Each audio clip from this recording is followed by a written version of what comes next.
Benjamin Dixon Show is only possible with listener support. Go to www.patreon.com/The BPD Show.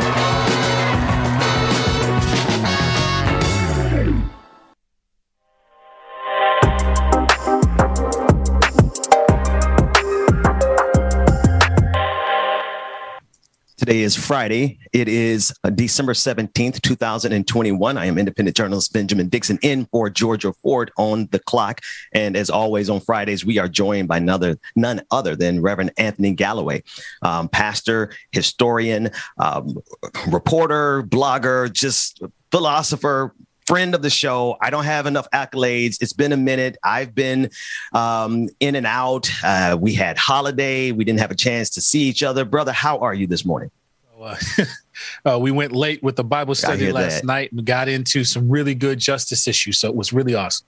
You know what I love whenever I have you on, a friend of the show. We've had supporters who supported the show for years. One of them hit me up and said, I always get nervous when you have the pastor on because he's atheist, but he said, but he never misses. He don't miss. So I'm like, good. That's good. Because the truth is the truth. No matter what our professions are, our beliefs are, the truth is the truth. And I want us to deal with the truth this morning. So I want to go to Shane Vaughn. He is a right-wing evangelical pastor. And we've covered him before. And I want to tread a little delicately here, simply because there's a balancing act of respecting people's faith traditions, as well as respecting my own faith traditions, but also calling those who declare the same thing that I declare, we got to call them out. So it's a balancing act that I've always had to take. And I'm glad that you're here with me this morning, Pastor Galloway. I want to begin with Pastor Vaughn as he discusses the vaccine and COVID-19 being the forerunner of the Antichrist.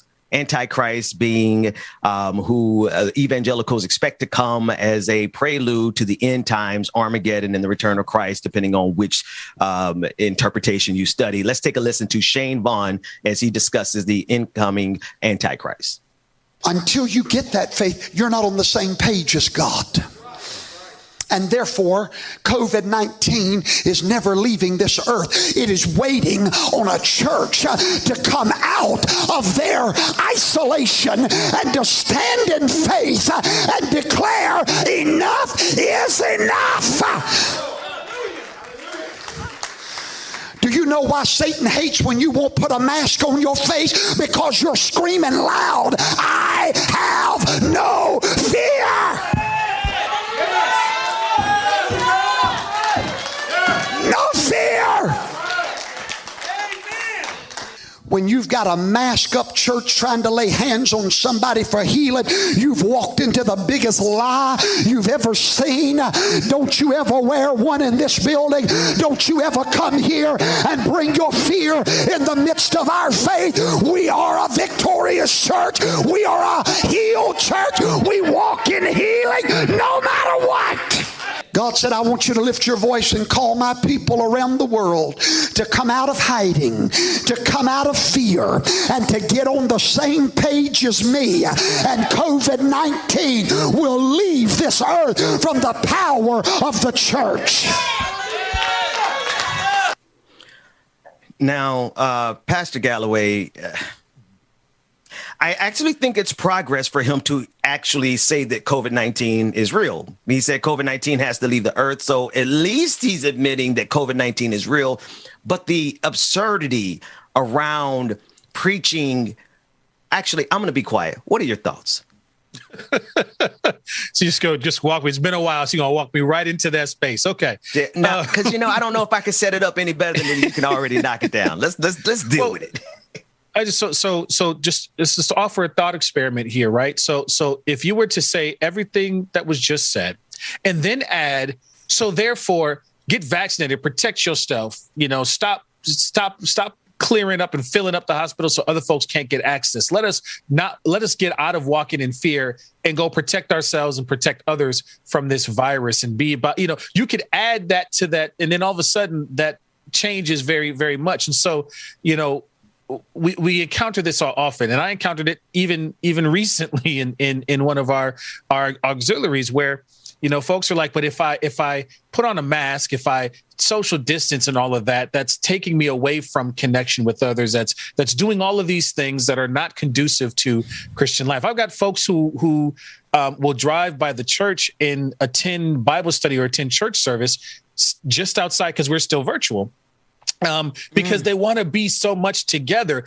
At the same time, they very much understand why we are doing some of the protective things that we're doing. Because I represent a community who's lost people who've been there, who are connected to the doctors at the hospital, who's just a couple blocks away from us, that are so full that they've got people in the hallways getting treated because there's not enough space. There's literally not enough space for folks to get into hospitals. So you know, there's a way to still have this connection to, we need to stop walking in fear. But the approach afterwards is where we start to see those differences. And I see this activating here as I find it very problematic that we will see not wearing masks as a thing that we're going to make a cultural stand on as a matter of faith, but not see that protecting, you know, hospitals from being overrun so other folks can get service, not passing this to other people. Those, for some reason, aren't also acts of faith. Like, we you know, faith without works is dead. There's some work part to this. So that's why that gets problematic. And there's folks, you know, in my own congregation, my own spiritual care circles who keep running into this, that somehow doing the things that protect others is an act of faithlessness. That's a dangerous thing. Absolutely. Now, here's the second clip. The second clip is really the one where he mentions the forerunner to the Antichrist. The first clip, he's declaring to his church congregation that no one should come here wearing a mask, the absurdity of all that. But let's listen to him contextualize this for the second coming. How many knows Yeshua cannot return till Elijah comes? You're going to miss this if you don't follow this close. God spoke to me yesterday in my office and said, just as the spirit of Elijah must come before Christ comes, the spirit of the Antichrist must come before the Antichrist comes. And COVID-19 is the spirit of the Antichrist.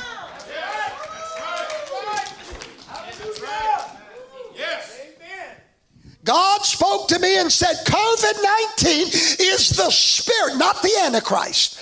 It is the forerunner of the Antichrist. I didn't understand what he meant, but he said, just like I send Elijah to test the people before I return, I've sent COVID-19 to test the people for the Antichrist. Satan sent that spirit to test not the world, God's weak, anemic church. Now I have to chime in here because it is a very slick thing that he's doing, particularly as it pertains to believers. And considering the impact that white evangelical conservatives, evangelicals have, the moral majority, the kind of political power that they have, it's important that we discuss it. But Pastor Galloway, what blows me away is that as he frames this in terms of the Antichrist, he's making an argument that aligns him perfectly and his congregation perfectly with destruction. We're coming up to the winter where the Omicron variant is expected to have a date with the Delta variant and procreate and create a new variant that can create the winter of our discontent. And here's a pastor, amongst other pastors, not all pastors are doing this clearly, but why is it that pastors are now leading their lambs to the slaughter? Well, just it's been a while. I need to hang out with you more often so I don't get these questions like, no, I'm just playing. So, you know, this is the eschatological piece, eschatological meaning, you know, the end times portion of Christian religious space is always going to be one that is going to be hard for folks who don't grow up or aren't in that tradition to understand, right? And so, you know, there's there are pieces to that I don't know that I can do justice to in the time that we have here, because I'm not trying to come at the folks belief walk. But, when we look at when we look at the end times pieces, one of the things that makes the end times, the revelation side difficult is there's a lot of things that you can put onto that because it's visioning something to come. And so there's a lot of ways in which you've done it. I heard I heard speeches of the end times when I was born. My mother and father heard speeches of the end times when they were born. If you're talking to an Afrofuturist, Black folks, we've already had our apocalypse. We're already living in an Afrofuturism space. So, there's that is going to come up often and over times. I mean, there's, the anthropologists who went to Tonga or to Papua New Guinea, when soldiers in World War II went there, they built cardboard boxes because it seemed to mark their end time prophecy space, and in finding out later that was a false alarm space. So there's a lot of layers to there, but there's also a lot of metaphor that is used at the same time. So I may use that same speech, but it doesn't mean literal right now. But it means, hey, this is a marker of something bad to come if we don't wake up and change it. So there, with a few word shifts, all of a sudden that works just like it would in many different churches and spaces that aren't looking at tomorrow as the big end time coming. That's the insidious part of this, right? Because up until a point, he's saying enough truths or at least enough truths that are relevant to the experiences and the teachings that most Christians grow up with, right? I grew up with John Hagee, End Time Prophecy, every single Sunday. My dad had it on TV after G.E. Patterson, right? So I got some Church of God in Christ hooping, and then I got this stuff from John Hagee. So I understand the messaging enough to know that it is just enough biblical relevancy to pull along as many Christians as possible because it sounds good.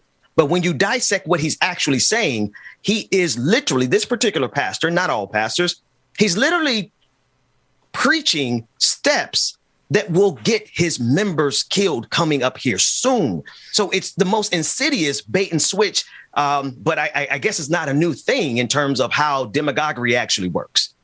Well, and this is the thing about COVID, right? So say I have this belief structure, and that it is what it is. Unfortunately, right now there's not a whole lot we're going to be able to do about that.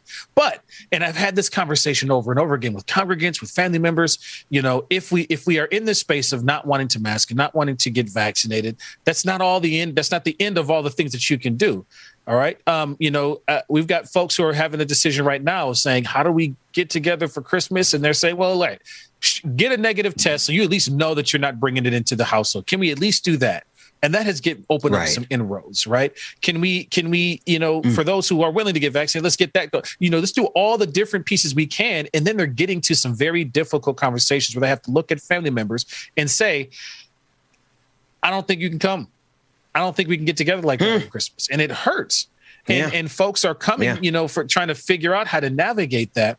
But, there's multiple approaches. So even though you might be hearing this from certain groups, or you got family members who are like, I'm not masking on a principled stance and all of that. There's all these things that are out there. And one of the things that I've been telling folks and trying to get folks to understand, even in the congregational space, is look, it's not a matter of faithlessness to do the things to protect somebody else. You do it in all these other areas. We do it when we put on our seatbelt. We do it when we, recycle, right? We take care of things, right? And so why will we not take care of other folks now? If we don't do that, that's bad faith. Because then we're not following the love and care of our brother and sister. So if you want to look at a different way, we can. It seems to only be this issue. To me, it's akin to we seem to be willing to have hard conversations on so many other intersections, poverty and lack of resources, stuff like that. I'm willing to have that conversation. But when the topic comes to race, all of a sudden, I get real apprehensive and I don't want to have that conversation anymore. What is it? It must not actually be about the principle and actually about the socio-political identity thing that we're trying to protect. That's it. That's the ticket right there, right? We're not arguing nuances of our faith. We're not even arguing nuances of policy, to be quite honestly. Like we're arguing or we're being drugged into demagoguery that is being used for the purposes of political and economic expediency. You mentioned Afrofuturism, and I just want to go completely on a tangent, and we don't even have B-roll for this. This is follow me. One of the things that I feel very passionate about for myself personally is this idea that is prevalent in religious circles that somehow to be a person of faith, you have to be a person who rejects science. And it just doesn't work like that for me. And you strike me as a person that it doesn't work like that for you. Help contextualize, or just give me your thoughts even on that false dichotomy between faith and science. Well, I mean, I often listen to Star Talk with Neil deGrasse Tyson and all the guests that comes in there. And one of the favorite guests he has on there is a Jesuit priest who's an astrophysicist, right? And so, we blow right through the mysteries there because they have an interesting conversation with Neil being agnostic, and of course the priest having a high Christology. So there's it's a really beautiful conversation because there does not have to be, right? We force that to be that case. But I always laugh at in conversation with some of my friends because I have friends who take a literal interpretation of the Bible, and they'll have some points of contention with science. And I say some because I'll regularly make the joke as we're playing Halo online, like, all right, so we don't believe in science, and yet we're talking over over a game, playing real time together as we have our Zoom call. So I think we have to be careful not to take the marginal conversations, right? These are the conversations on the wings of our extremes, and forget that there's a whole lot of scientists who are Christian. There are a whole lot of scientists who are Muslim. There are a whole lot of scientists who, from faith walks who don't have a problem with that dance. Maybe in certain spaces where the Bible gives us a different way of viewing it. And so I let my faith do some of the work that somebody else's hypothesis hasn't answered yet. Okay. So there is a whole space where folks are not having this issue back and forth.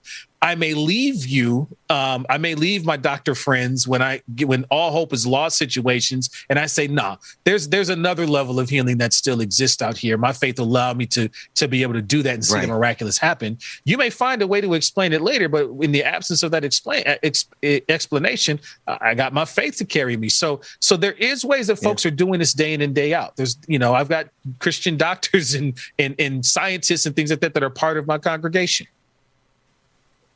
And it just, I love the way you frame that. And I have to go see that episode. I love Star Talk, but I haven't seen the episode with the Jesuit priest who's an astrophysicist. But those are my favorite types, right? Because they live in that space daily where they are actively acknowledging, falsifying, verifying, and going through the proper procedure for science, right? But they also hold on to their faith. And what I find in that more often are people who have a bigger vision for God. And not to be insulting to anyone else's faith tradition, but to me, the more we embrace science, the bigger our idea of God has to be, right? Because it's like, if we are going to, it strikes me that a particular strain of political religion that serves this country is very myopic in its view of God. It limits it to a 7-day, 24-hour creation story. And I'm like, I just don't know if we should be so arrogant that we constrain our concept of God, especially when it's constraining our concept of science simultaneously. I don't know if any of that I said made sense. What do you think? Well, it's a conversation that happens. Actually, there's a Christian Science circle that happens in our area, which is a very interesting conversation. These are, we're nerdy. we all about the technology and stuff like that. I mean, amazing. A lot of folks are part of that conversation. And one of the things I love is we have this kind of guiding rule that says, be wary and careful when we start to see God described in human terms and with human limitations. That gets us into some problematic areas. You can't arrive at a Christian justification for slavery without doing some folding and judo flipping and putting God outside of an omnipresent terms. Like there's some challenges there. And see, our faith walk is about chewing on the hard questions. That's why Proverbs tells us that the wisdom is more precious than rubies. So we have to be engaging in understanding the wisdom that God brings to us. There's a reason why Jesus spoke in parables, because the wisdom is what he's trying to deliver. So there's important pieces of that allow us to say, let me not box God into human terms, because I'm gonna get into problematic issues there. Because now, it's like, trying to explain all of the intricacies of the universe using Lincoln logs. Like it doesn't, that's not going to be an effective approach to try to seek that understanding. So, I always encourage folks, right, to like, what is the wisdom that's being taught here? I can look at something like, we did this recently, right, where we look at the story of Jericho and the walls come tumbling down in the Old Testament space, right? And we can take the literal conversation and have our conversation and derive at some interesting things, right? The figurative one works really well as well. What are the Jericho walls in your life that need to come down, where God is telling you, hey, there's a different way to be, and we don't listen, and we can either do our part to take down those walls and receive the wisdom coming in, or we can keep those walls up and have to face the consequence of it. I was just talking to a DR doctor the other day for a podcast we do called Counter Stories, and they were saying the same thing. Look, I tell you what, the people who come in and they're super, super sick, or they're losing loved ones, they're coming in and saying, hey, can I get the vaccine now? And they're like, it's too late. Now we got to deal with this, as much as we can to save your life. And that is changing people's minds. And so, you can either receive the wisdom on the front end when it protects you and protects others, or you can receive the wisdom when you're in the horrible situation that every healthcare professional is trying to avoid. Regardless of background, regardless of faith walk. That's right. There's a clear message coming from the frontline worker folks that are saying, look, we see the effects of this thing, that you may be able to box yourself off until it hits you. And Omicron is another thing that's coming to hit you. People who get vaccinated just don't get sick in the same way that people who do are. Because they've got, their body is tuned, knows what's coming. They know how to fight the virus when it gets into your system. That's how vaccines work. And we seem to be okay with it when it's chickenpox, okay with it when it's polio, okay with it when it's all these other things. But now we've attached this socio-political identity crisis onto this one, and it's causing folks to make erroneous choices. We have attached the social-political crisis erroneously to this one. Man, I love these conversations. Thank you for going that segue with me, because it's just something that bothers me on a regular basis for, this false fight between religion and science, especially when it just don't make sense to me. We have a 7-day, 24-hour Earth day because of the precise location we are in the galaxy and in the universe. And it's not really applicable to any other planet. How can evangelicals limit us to a 7-day creation story? It's kind of an absurdity to suggest that we have that ability, like you said, to imply or to imbue human measurements and thoughts and plans to a universal idea of God. So and here's the way that some of that can limit us, right? There's a wonderful Christmas song, "Oh Holy Night." "Oh Holy Night" was written by an atheist songwriter, a Jewish composer, commissioned by a Christian church in France. Come on.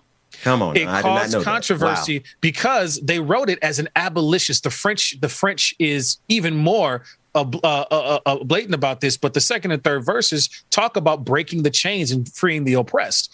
Very specifically, it was a rally cry for folks during the Civil War times here in the United States. Over time, we see those scrubbed out of the hymn.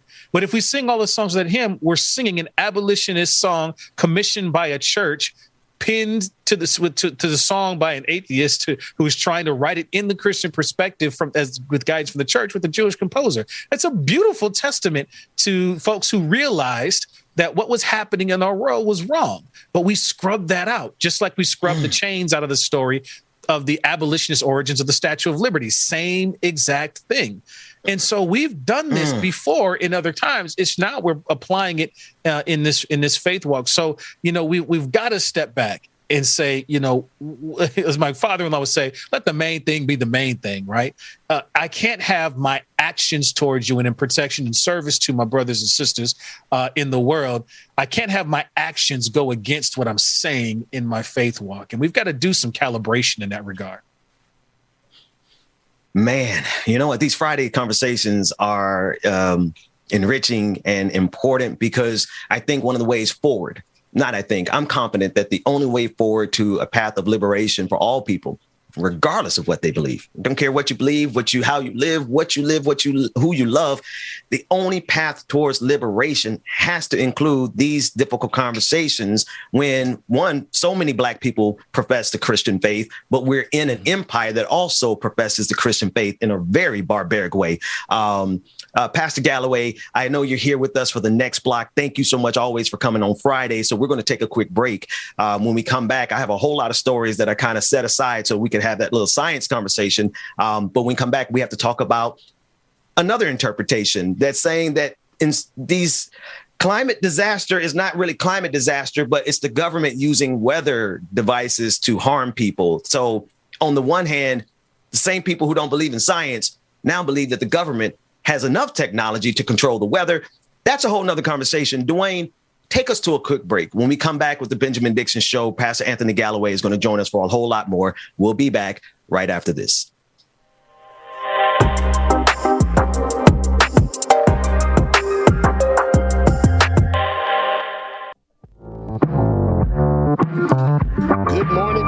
Good morning, people. Y'all know the voice, y'all know the sound. It's the DJ exclusive James.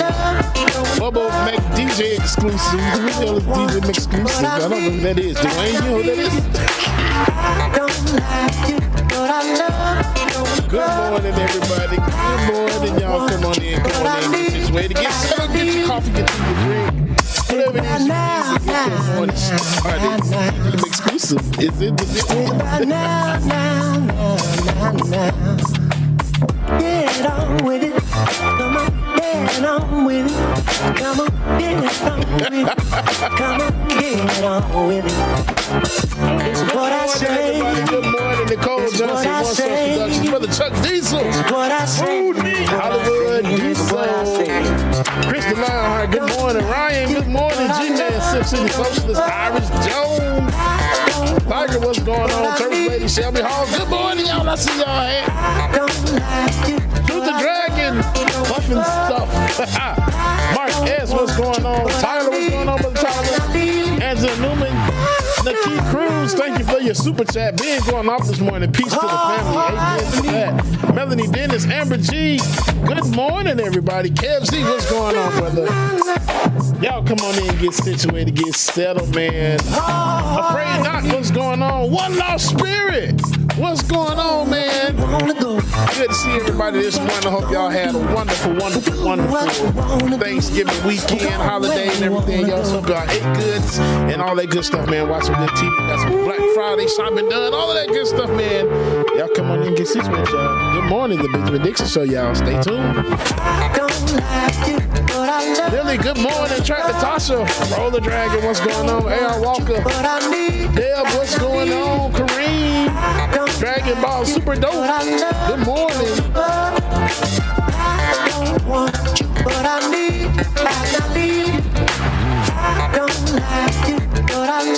Happy belated birthday to Church Lady. Brenda Johnson, good morning.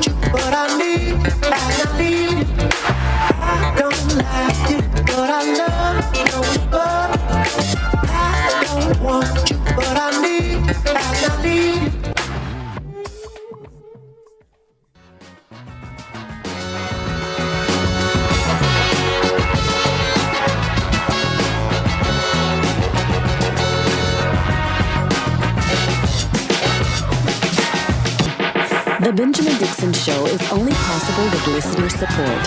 Go to www.patreon.com/The BPD Show.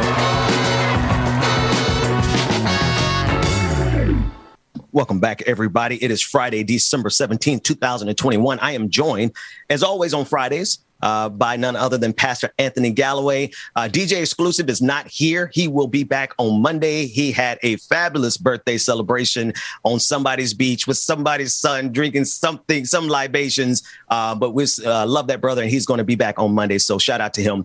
Pastor Galloway, man, I just took a coffee break and went and talked to my wife. And I was like, man, I just love having these conversations with Pastor Galloway on Fridays because we talk about science. Now we're talking about science. We're talking about God and racism. And then I was like, you know what? I guess all that can kind of combine into Afrofuturism. Tell me where I should start. I know I'm a sci-fi fan. I'm a Black history fan. But I honestly don't have a real depth in terms of Afrofuturism. Where do we begin? All right. So I love this because before the pandemic, me and my nerd friends and families, in fact, we're having a LAN party playing World of Warcraft later on tonight with them. And I'm so excited for it. But that's how much of a nerd I am. I might want to come. Do y'all play Halo? Yeah, the new one is off the chain. So okay, meet you there. I was at a panel at C2E2. This is the Chicago Comic-Con. And so we're at McCormick Place, and I walk in with a couple of my friends, and we sit down in this panel, and we realize that it's an Afrofuturism panel. And we didn't realize that on that panel would be Afua Richardson, amazing comic artist, the woman who writes the Ironheart. It's this Black Iron Man, variant. Yes. And there's and DMC from Run DMC. Like they're all sitting in this panel, and we're sitting there holding each other like, I didn't know that these are all those people who are going to be here. We're like, geeking out. And Afua Richardson, the sister who writes Ironheart, said, let's think of the elements of Afrofuturism, right? Futurism is a post-apocalyptic thing. What is the thing that happens after that cataclysm, goes down?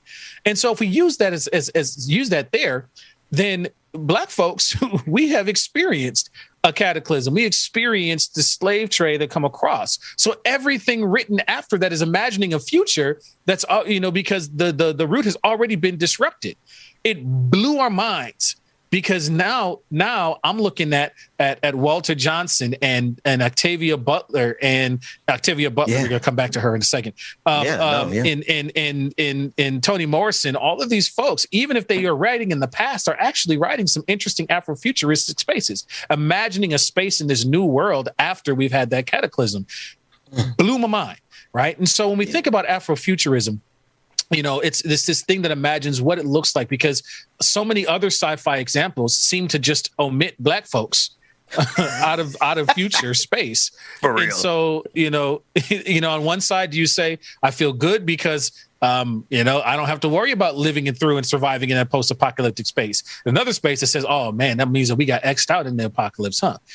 So there's a lot of interesting conversations and dialogues that can go along that way. If we've experienced Afrofuturism by looking at Wakanda, right? Which has its birth in a very interesting year, 1966. Simultaneously, you have Jack Kirby and Stan Lee, renaming Cold Tiger Black Panther, because Cold Tiger sucks as a superhero name, and Black Panther makes its first appearance in the Fantastic Four run, where he beats the Fantastic Four, and the only thing that messes up his plan is that they brought a native friend with no superpowers but indigenous powers who unraveled the whole thing. It's a wonderful. Wow, I have not read that one. Wow. Look at the first appearance of Black Panther. But then later that they also got there because of the Lord County Freedom Organization with Stokely Carmichael in Alabama, who was a multiracial party that were trying to deal with the fact that literacy rates were so low that you had to have a picture in the voting block, and so you know who to vote for in this particular area. And when they chose the picture, they arrived at the Black Panther as their picture. So the Black Panther Party, the Lord County Freedom Organization, Stan Lee and Jack Kirby read this article in Time magazine, and they're like, oh, maybe that's a good name for it. And then later that same year, the work in Oakland for the political party Black Panther started, all in the same year. Why do you know all this? This is what nerddom does. So I'm a nerd, but I'm more of a Star Trek nerd, and I hate that I missed that I'm not as well versed in Afrofuturism. But please, come on, continue to teach us. Well, just so now the question becomes, when does it become Afrofuturism? Because the first Black writers of Black Panther series after Jungle Action comic release in 1972, you have Christopher Priest in the 1990s, first Black comic artist to lead to lead in the game, and so that's where I would say you start to see some of the elements of what we would call Afrofuturism in the style of your Octavia Butler, who wrote Kindred. Octavia Butler is an absolute Afrofuturist. Take a look at that. I would say that Ralph Ellison is an Afrofuturist when he wrote Invisible Man, right? Because it's imagining this world in this future context, right? And so, taking a look at imagining a future world, post-apocalyptic, whatever you want to call it, that has us, that speaks to us, that has elements of us as part of the way that we operate. There's a really interesting piece of Star Trek Deep Space Nine, since you're a Star Trek fan, right? Where you have my least favorite captain, but one of most favorite storylines, because they're dealing with a religious religious orthodoxy as part of its storyline, and having to navigate that in a multiracial, multi-special world space that actually is inclusive of Black folks. You look around Deep Space Nine, you're going to see us. And so I think there's some really interesting ways in which Afrofuturism has brought in African wisdom and learning and things like that into the zeitgeist. If only the Matrix would have done it a little bit more. But I digress, because the new I found my tribe, man. I found my tribe. I knew we were kindred spirits in terms of faith and ecumenical coexistence. And but I didn't know you were such a nerd, as deep of a nerd as I am. I think I had to reserve the Afrofuturism for the 40s when I got to my 40s, because of all the other stuff that, I'm doing in my life. Because, man, I'm about to dig in as soon as this episode is over. That said, let me shift gears a little bit so I can do the work. We got to get back to work, man. My producer is going to yell at me in a minute. But, man, this is the best show ever. No, I want to start with Jim Jordan. And it's come to light that Jim Jordan, who Republicans wanted to be on the January 6th committee. Everybody remembers January 6th, the insurrectionist terrorist event. Jim Jordan is a Republican congressman from Ohio. They wanted to put Jim Jordan on the committee investigating January 6th. Well, it's come tonight that he messaged Mark Meadows on January 5th with plans for how Vice President Pence could overturn the election. So we're literally in the case, and we're going to listen to this clip, the case where a sitting Republican representative, Jim Jordan, who has his own background that we should discuss, wanted to be appointed to the committee investigating the very thing he was allegedly complicit with. Let's take a listen into this clip. Process of holding Meadows in contempt of Congress, it revealed a lot, including the remarkable fact that Congressman Jim Jordan, the man who's next in line to chair the Judiciary Committee if Republicans take the House, was himself pushing a plan to overturn the election. And just to remind you, here's the relevant portion of the text he forwarded to Mark Meadows. I want to display just a few of the message he received from people in Congress. The committee is not naming these lawmakers at this time, as our investigation is ongoing. If we could cue the first graphic. This one reads, on January 6, 2021, Vice President Mike Pence, as President of the Senate, should call out all electoral votes that he believes are unconstitutional as no electoral votes at all. You can see why this is so critical to ask Mr. Meadows about. Now, yesterday, Congressman Jordan revealed that he was the one who sent that to Meadows. So the guy touting the very same playbook the former president was pushing Mike Pence to spearhead, the ranking member of the House Judiciary Committee, fronting for a legal fig leaf to cover an attempted coup. The same Jim Jordan, who's rarely at a loss for words unless the question concerns his conversations with the former president that day, something you would think he might remember. On January 6th, did you speak with him before, during, or after the Capitol was attacked? I'd have to go. I spoke with him that day after. I think after. I don't know if I spoke with him in the morning or not. I just don't know. I'd have to go back and. I mean, I don't know that when those conversations happened. But what I know is I spoke with him all the time. Amazingly, however, he wanted to be on the committee. House Speaker Pelosi said no. And ever since, including in this week's contempt vote against Mark Meadows, House Republicans have been crying foul. I'm sorry for laughing at a serious story like this, but did Jim Jordan not strike you as one of your kids who's like, no, they caught, and they're like, well, actually, get out of my head. Get out of my head. I was thinking of my son. I was thinking of my son. When did you take care of something?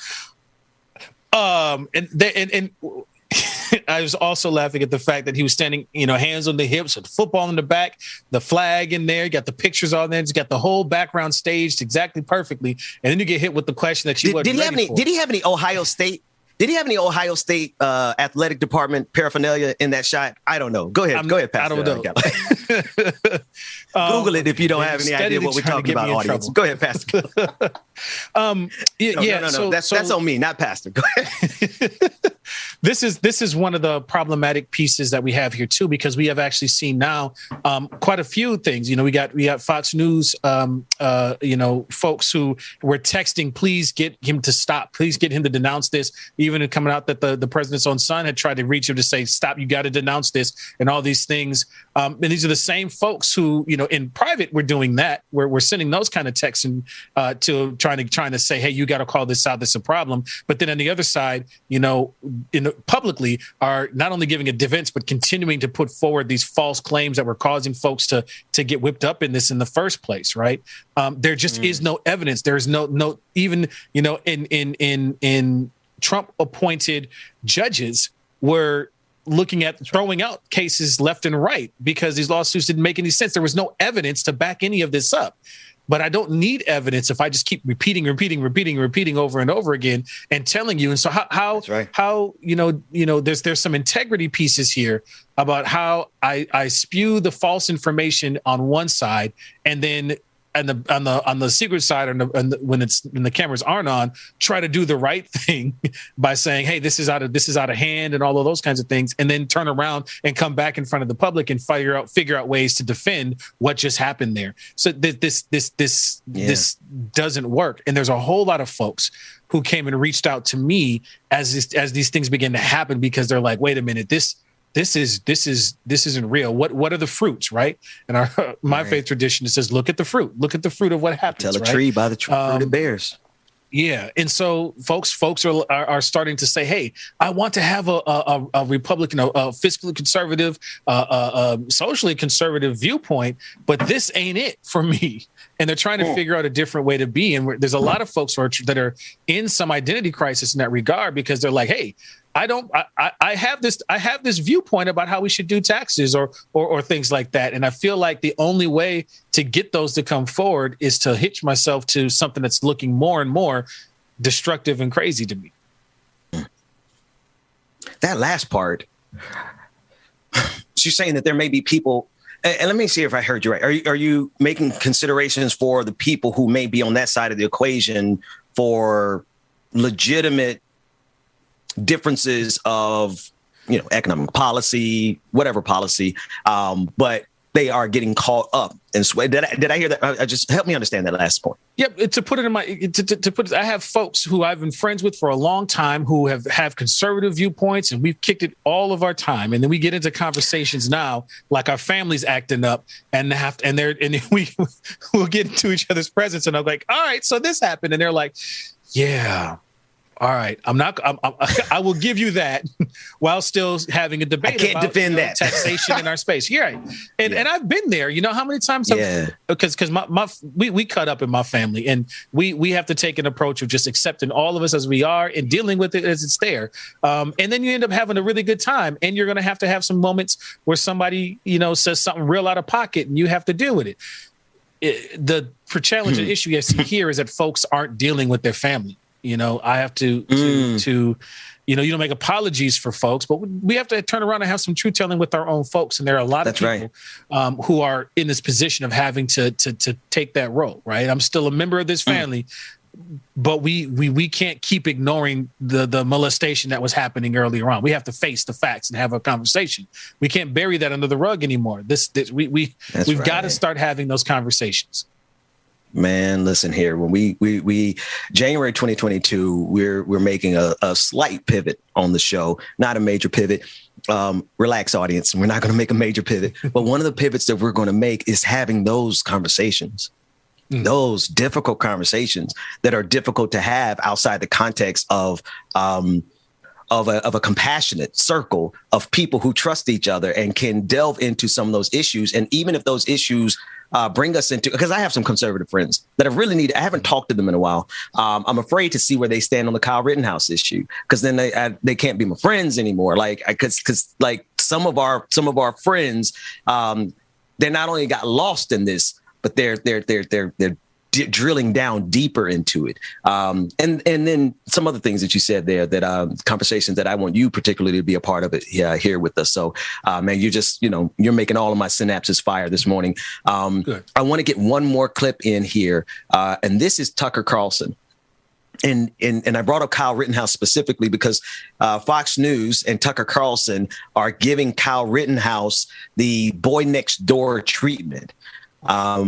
And regardless of the American justice system saying that he was innocent, it is a fact that he killed 2 people.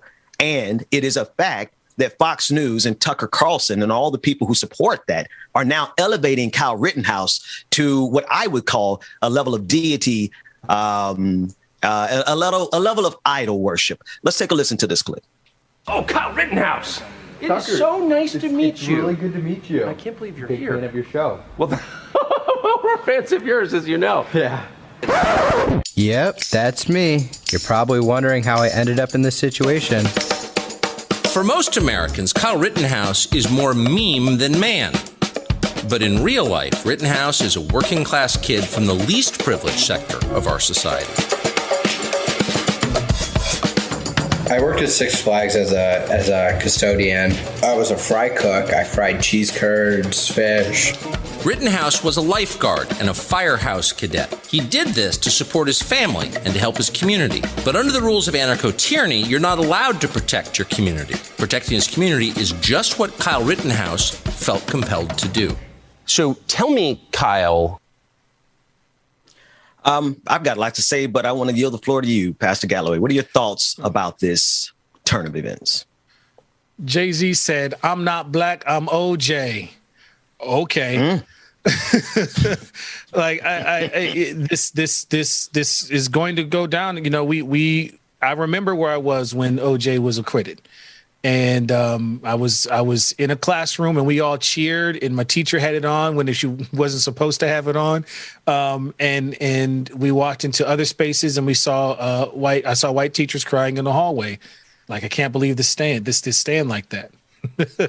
And I say that because I see a very similar thing happening here where we're the ones now crying in the hallways and a certain sector are seeing this person who's responsible for the death of other folks. You know, regardless of what the court says, he's been acquitted of charges, right? But there is no question that those folks died at his hands, right? So we're going to be in this debate space that's going to unfortunately go back and forth, and you're going to see this turning into hero, because that's what you have to do. In order for him to have, I'm just stepping back for a second. In order for him to have any semblance of a normal life, where folks know that he was responsible for the death of these folks, whether or not that was criminal is what was acquitted, right? There's not a question about the responsibility, and so this unfortunately is going to be a thing where folks again are going to wrap an identity project. This is what's happening. We're wrapping an identity project around this, and he's going to get used up. He's going to get used up. And my concern is that, there's nothing around this young man who's going to help him work through the fact that he's responsible for the death of some folks, that he killed some folks. Right. And whether or not he was justified, one camp is going to tell him he was justified in it, and that's going to get him through. But that's not going to last him. oh, hold on. There's some psychological concerns that I have for anybody who takes a life, whether you are a soldier, whether you are a police officer, whether you are, somebody who is responsible for somebody else's death. I've had to have conversations with young people who, playing with guns, accidentally killed a friend of theirs. And now that sticks with you for a long time. You, regardless of whether or not it was an accident, you are responsible for the death of somebody else. That's not something that's easy to work through. And I'm really concerned that, you're going to get a story that says you were justified. That doesn't last you a long time, right? I've got friends who are who grew up in gang culture and gang life, and they're struggling to this day with some of those experiences, where they were involved in violence that led to somebody's death.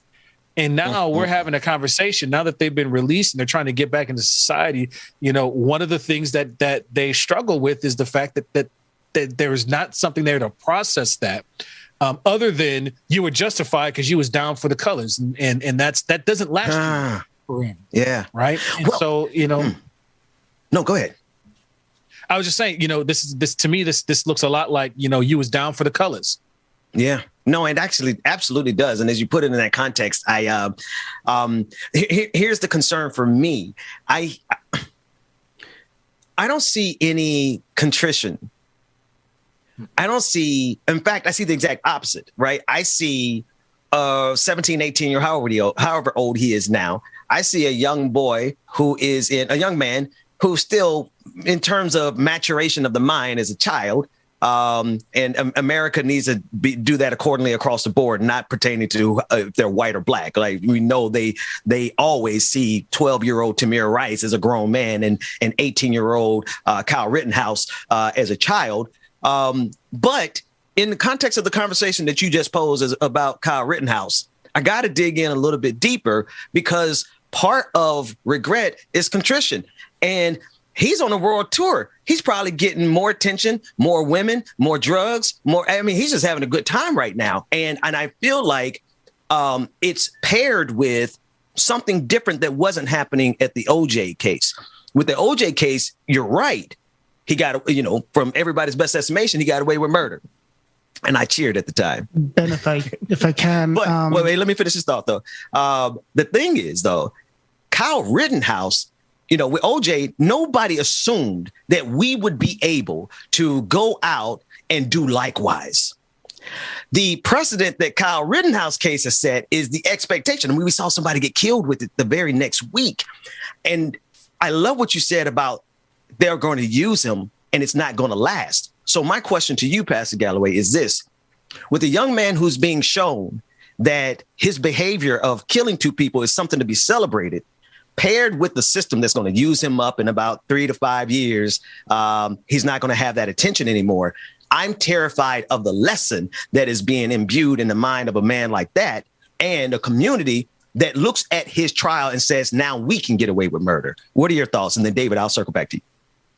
Yeah, it's problematic in that, the precedent that it sets up, I can get myself into a situation that I had no business being in the first place and still have the option of, quote unquote, calling it self-defense for a problem I created is a very difficult message to send, because I've said this before in the show, right? I work with young folks who could end up like this, who could end up following this line.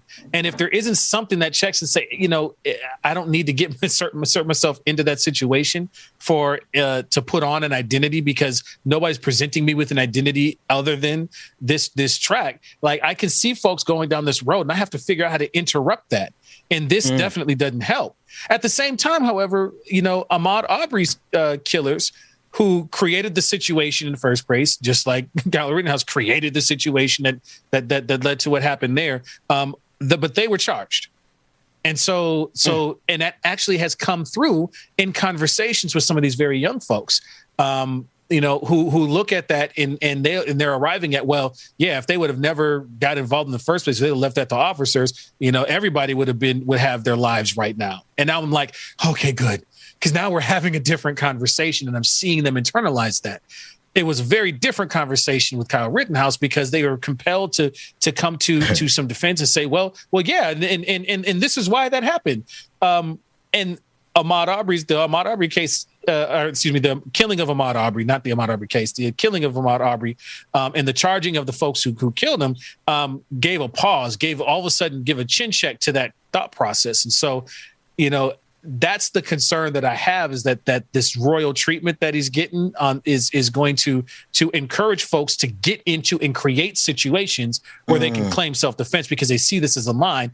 And here's the thing: we're in a society, we're trending towards accountability. It may not be as fast as we need to, but we're trending that way. And it's not a good bet to make for yourself. David, go ahead, and you're about to jump in there, David. Yeah, and this doesn't really sway me a whole lot, honestly, but he does, when we have a clip, if you want to play it, I don't really care to hear his interest in women per se, which he does also discuss, but he was on with Steven Crowder, and he did acknowledge that people died and his acquittal shouldn't be celebrated. Then 2 minutes later, moments later, actually, Crowder showers him in praise. So I mean, let's listen to that clip. I want to hear that clip, but I also want to play it, and then I'll say it after we play it. Run the clip. I know you said that it wasn't something that should be celebrated. That is correct. But you don't feel guilt for what you had to do? No. I knew I defended myself, and I just don't think it's something to be celebrated out. At the end of the day, 2 lives were lost, and I may have been attacked, but it's not something to celebrate.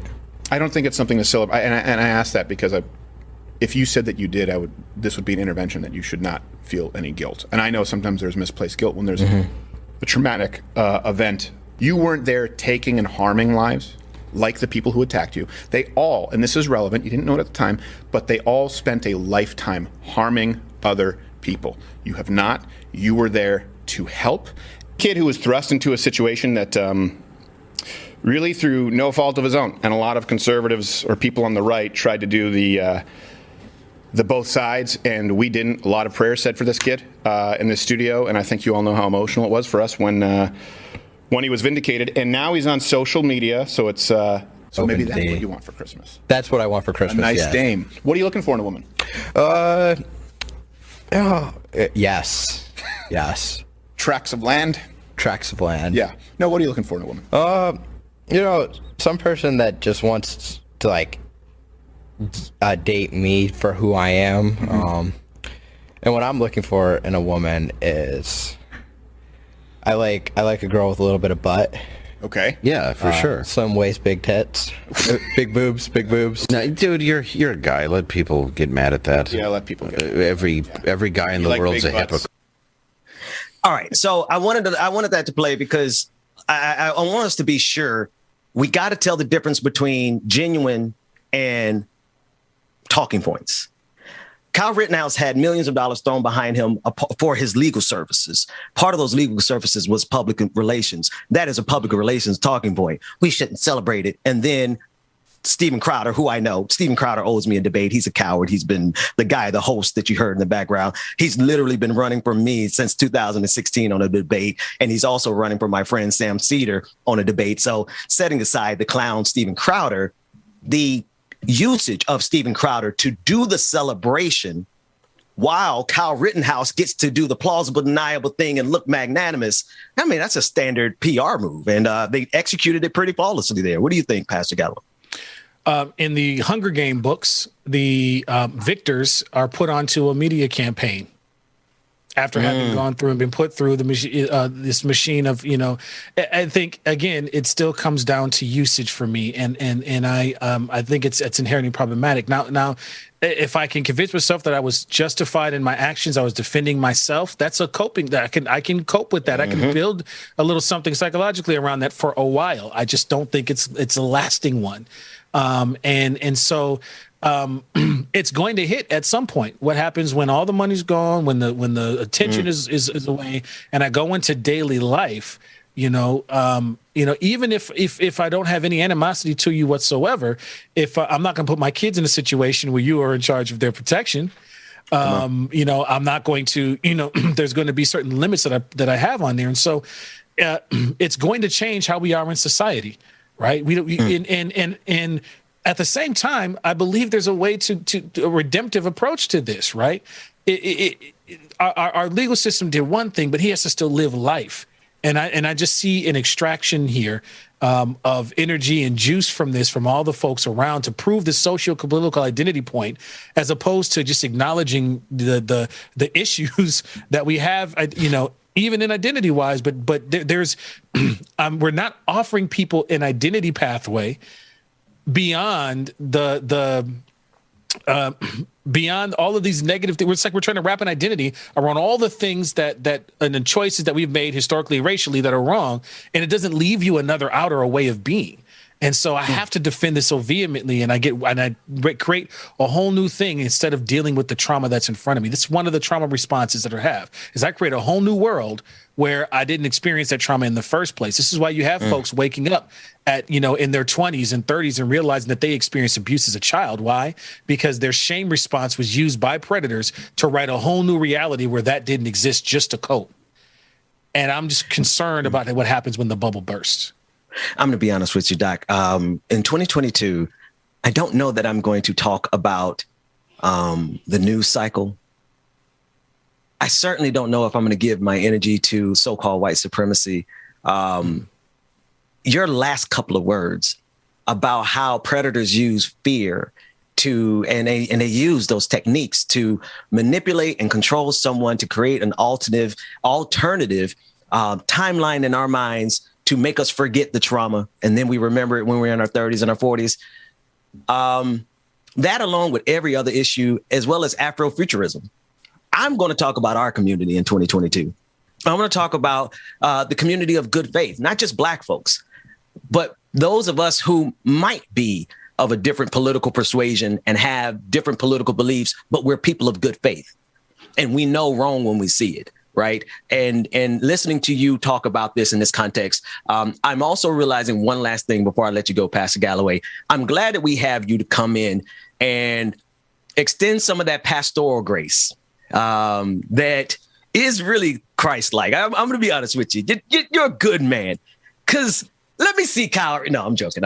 Pastor Anthony Galloway, I want to thank you, man, for being with us this morning and giving us this insight on so many stories. And I also want to thank you for having the pulse of the true issue underneath it. And I want you to have you back as much as we can get you in 2022, man. Sounds like a plan. I'm going to take a brief break at the end of January for my 38th birthday. But I want to extend, Georgia and I just wrapped our Bearing Witness podcast series with our farewell episode that's going to be coming out shortly. And so definitely give some love over to Miss Georgia, who's doing some amazing work. We'll figure out what the next chapter is for that. But that was a community checking with frontline folks in the Twin Cities area during this period of reckoning. Highly recommend going and checking that out. Absolutely. And when it drops, give me the link. I know Georgia will. We'll make sure we spread it everywhere. Pastor Anthony Galloway, thank you so much. Dwayne, take us to a break. When we come back, Rebecca Azor will be joining us for Like It or Not. We'll be back right after this. No, you just can't hurt me. No, you just can't hurt me. No, no, no. No, you just can't hurt me. No, you just can't hurt me. See, it's hard to be polite. It's easy being petty. Mama used to tell me, gotta use you. Y'all, I forgot to tell y'all, I met Tom Hanks once. I did. I met Tom Hanks. He said he was rude as hell, though. He was just so rude.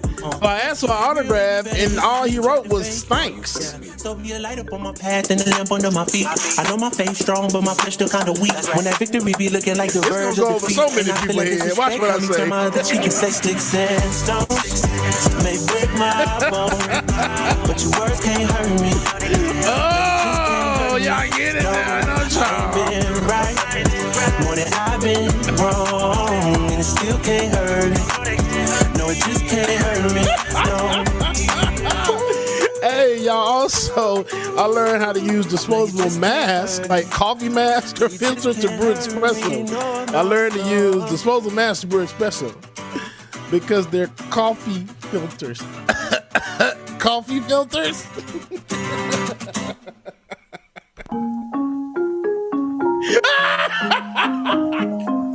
Today in the background talking about they might shut this joint down. Man, go to hell today. It was just a misunderstanding. Y'all know I ain't got no damn sense, man. Y'all leave me alone. Y'all make sure y'all stay tuned. Our sister from another mister be joining us soon. I checked your number twice, then Okay. This is the last one. This is for my nerds out there. This is good for the nerds. How did Bilbo survive the entire Lord of the Rings trilogy? How did Bilbo survive the entire Lord of the Rings trilogy? Because all hobbits die hard. I meant everything I said. You don't have to search no more. Laura Strada, good morning. You don't have to prove us to anyone. You don't need to worry.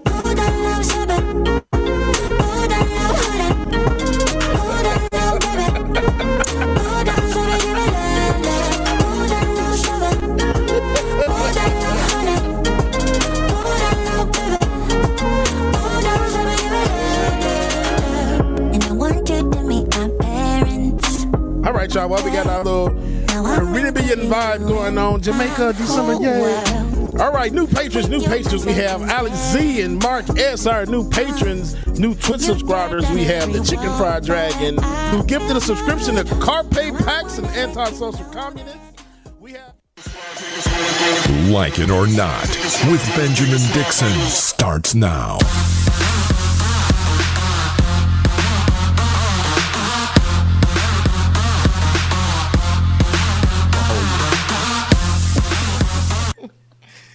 Who's doing it? Good morning. Welcome to Like It. How we do it? We like. You can do it. No, I can't. Hold on. Let me get my mic right first. Is it? And we lost your mic again. Cause it unplugged. All right, we're gonna do it again. We're just not the same without. It's just not the same without DJ Exclusive here saying good morning. It's not. And I don't know what he was doing on that island in Mexico or whatnot. And before we start talking, it doesn't feel right until we say welcome to Like It or Not, where we're free to tell the truth and not care who doesn't like it. It is Friday, December 17th, 2021. I am here with my sister from another Mr. Rebecca Azor. I know I'll be messing with you, so let me not say it wrong. Bubba, Rebecca Azor. Anyways, yesterday it was our beloved producer's birthday, and I totally remembered before the show to say it on the show, forgot, got off the show, remembered. He let us do the whole show, and we're talking about Dwayne. He let us do the whole show without even saying happy birthday. So I wanted to start it off by saying happy birthday. I almost went this whole show. We already going 1 hour. We should just spend an hour talking about Dwayne and his birthday and our appreciation. Just because he wanted to avoid it. Yeah, no. I mean, Dwayne is slick because most people like everybody to know when their birthday is. Our technical director in the background let us go an entire episode yesterday without talking about his birthday. I think it's because he's feeling like an old man now. But y'all give some happy birthday love to Dwayne in the chat rooms across the platforms. Yeah, and then drop his Cash App, David, because I know you know it. So drop his Cash App, and because Dwayne likes to do this thing because we can't see him, and I don't know what he's doing right now, but it's either holding that precious little rolling baby, his eyes, hitting the blunt, or taking care of his no, baby. Wait. Don't say that immediately after I said he was holding his baby. Oh, well, some people do both. I don't know. I'm not judging nobody's parenting in this season. So, but yeah, happy birthday, Dwayne. Happy birthday. Happy birthday, man. Turn your microphone on and say something, man. Thank you. Yeah, I did get away. Yesterday I was like, all right, I'm not going to say nothing. And I hope they don't say nothing. And I got through the whole couple hours. And sure enough. Sure enough. Sure enough. Who is that that told us after this? Rebecca. Dwayne's birthday. He let us slide and not say nothing. That's nothing. I was upset about that. Dwayne, how old are you now, man? 62? 26. I am 33. 33. Oh, you're Jesus year. You're Jesus years. It's all the men's Jesus year this year. Look, I don't know. But it's everybody I know, it's their Jesus year. So hopefully it's a really good year for you. I know you've been blessed with this beautiful baby girl. Yeah. So, there's probably nothing more you can ask for in this season. So I pray a good year for you, That's right. So That's right.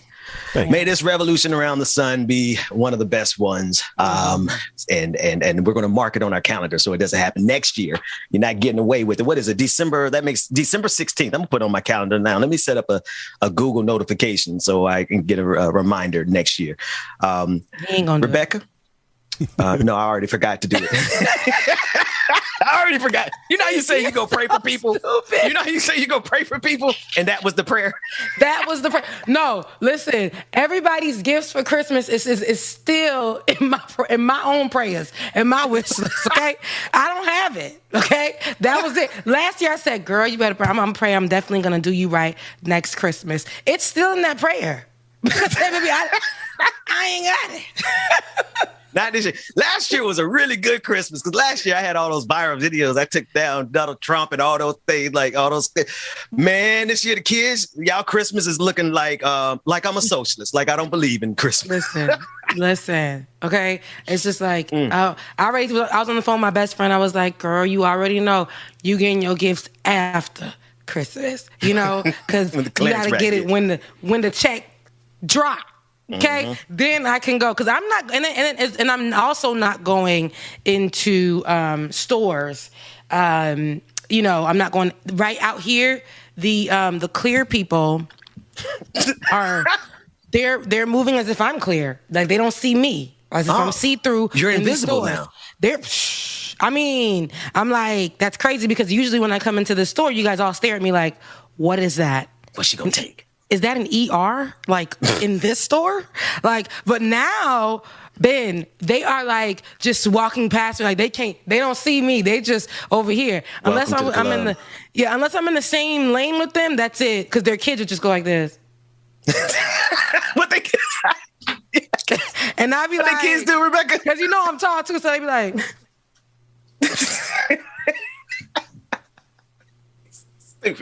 And I'm like, if you don't get, okay, you're stringy hair. I'm just kidding. But no, seriously, it's too many people, because you know how some black babies ain't got no hair in the back. My son's hairline's still trying to come in. Some of the little cute white babies, now all babies is cute to me, but some of the little cute white, they have like one little string, just holding on. And the parents be having the nerve to put that little piece right in a little bow. A little gel on it. I said, if you don't let that baby hair do what it's going to do in Jesus' name.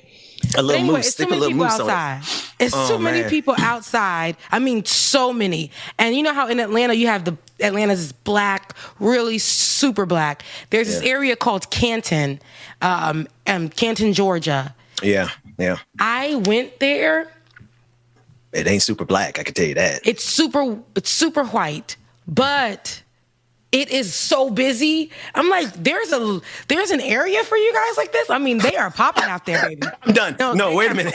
No. It is lit. No, they do Rebecca. not see nothing. No, it's Rebecca. Yeah. You pushing.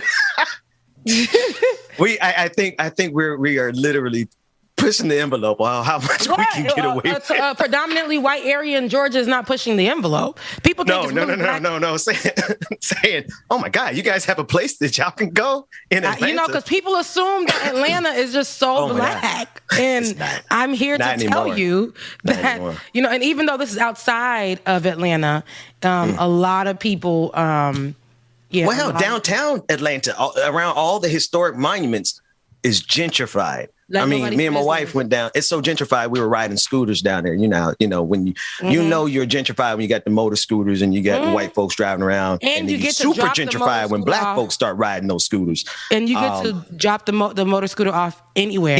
I drop it off in the hooded spaces I can. Yeah, they tried that in Buckhead, and then they started being like, nah, because people was taking them joints. People was taking them. Bruh, I took mine down. If you let me, I'll drive something down to College Park. You ain't gonna ever see those scooters again. But it's a testament to the fact that Atlanta ain't really that black no more. I mean, don't get me wrong. There's a lot of black folks in that area, but Atlanta proper, you go down there and ride down there by Martin Luther King's spot, you're going to run into a lot of gentrified apartments, a lot of, of our white allies, ostensibly allies, but I digress. What you looking at today, Rebecca? Because honestly, I haven't even looked at the spreadsheet for like it or not. You know what, man? I don't even know what's going on. It's me neither. So, David, I love you so much. I'm gonna log in now. Well, Rebecca wanted to discuss we thought alike 2 days in a row. The whole team was on the same page. We got the truck driver story, and then we also have young Dolph, who's in the title. So it's young Dolph. Yeah. Okay. Young Dolph's homegoing. That truck driver story is wild. Yeah. Go ahead, Rebecca. I'm sorry. Truck driver story. We got clips for both. It is ridiculous. A 22-year-old Cuban immigrant. I don't know why that had to be. And they say Cuban immigrant, and I'm like a 22-year-old. Okay, like that's all we got. Because when you say Cuban immigrant or immigrant in any title, because that's what I see in every title, they're almost trying to make it seem like he was illegal. Anyway. And he was not illegal. But a Cuban immigrant truck driver doing his job, lost control of his, I believe, 18-wheeler and ended up killing, I believe, 4 people in a fiery crash. And he didn't have control of his car. The car at the truck accident was not his fault. It was just, they said, it was reportedly that the brakes failed and he ended up getting it. And this is the 18-wheeler we're talking about. Yeah. Yeah. Getting into a crash. They've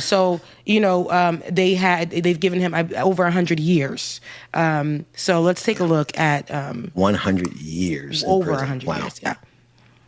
Everyone, the Houston truck driver that was convicted for causing a major crash in Colorado was sentenced to 110 years in prison. Now, in 2019, Rohel Aguilar Medeiros lost control of his semi-truck near Denver. He slammed into stopped traffic, killing 4 people. Well, Monday in court, he told the judge he doesn't know why he's still alive. I know that it has been hard and heartbreaking for everyone involved in this tragedy. I don't know why I'm alive. In addition to the 110 years stemming from those charges, Aguilera Medeiros was sentenced to 30 years for 11 other charges that will be served concurrently. 30 more years on top of that? That's what I heard? Yeah. Well, concurrently, so he's going to be serving it at the same time, but he's serving 110 years. So that concurrent doesn't really help. For an accident in a truck that he doesn't even know why he's still alive. He was doing a job. Everyone knows being a truck driver is a very, very dangerous job. If you stop 2 seconds wrong, like you could crush a whole line of cars. If you're going a little bit like 2 miles over the speed limit, like anything with those trucks, it's very, very dangerous to be a truck driver. So for him, and there is nothing that is showing that for him, he was drunk, he was on drugs, nothing. Cleared of all that. The worst they have on him is that he's a Cuban immigrant. That's why they put it in the title. And that is in every title that I've seen for this story. I said, okay, is he illegal? Did they give him a job and he was doing it illegally? Is it what are we doing? What are we doing here? Nothing. Was he on drugs? Was he moving drugs? Is this what? None of that. That 20, he's a baby. 22 years old. There it is. So one thing that's important specific to this, I guess in Colorado specifically, in this case it's the law. It's the judicial or the legal body that passed the law. That's the problem. Mandatory sentencing. Because the judge didn't have any room on this one, unfortunately. That's one key problem. He was driving excessively fast, 85 miles per hour, but I don't understand how the charges. That's excessively fast. In a truck, in an 18-wheeler. You can't even stop on those cars like that. The thing I don't understand is how they charged him with assault, with extreme indifference, with vehicular. So it sounds. I don't know what the language is in those laws and those charges, but that makes it sound intentional. They have to, I get the laws. So mandatory sentencing is honestly a byproduct of the war against Black people in this country, and poor people and marginalized groups. This guy, I can't help but look at this story and honestly see how broken this man is about what happened. And we have a system that won't show him any mercy, whether it's because of mandatory sentencing, and that's still a part of the system, right? So the system is not going to show this man mercy when we literally have a system that shows Kyle Rittenhouse freedom. right? And this was not intentional. I get it, 85 miles an hour. So he should have some charges, right? There should be some accountability. There should be some culpability. But one, 110 years. 110 years. And two, like you said, David, and you said, Rebecca, it is the criminalization of this man's accident that is necessary for this to just be like, okay, well, let's move on and not pay attention to how broken our system is. I just don't. He keeps asking, he don't even know why he's alive. I don't know if he's saying, I don't even know, I shouldn't even be alive for what, for the accident, like how bad it was. Or I shouldn't even be alive, because of maybe he feels guilt for even doing this, but knowing that it wasn't his fault. Or I got 110 years, my whole life is gone. Yeah. I probably won't even be ready for parole until I'm like an old man. Like this is what I don't like about I don't care. I hear it, and I hear that these, there are things in place. And this is why I say, Ben, due process doesn't make sense to me, because this, to me, it's not fair in any way, shape, or form. And the way they're going to definitely push to criminalize this 22-year-old truck driver. And we know other stories of people going over the speed limit, killing families, what I'm saying? All that. But just having to go maybe to rehab or serving some time in that moment, maybe a few months or a year or whatever. But I've never heard of 110 years, 110 years for something that was out of his control.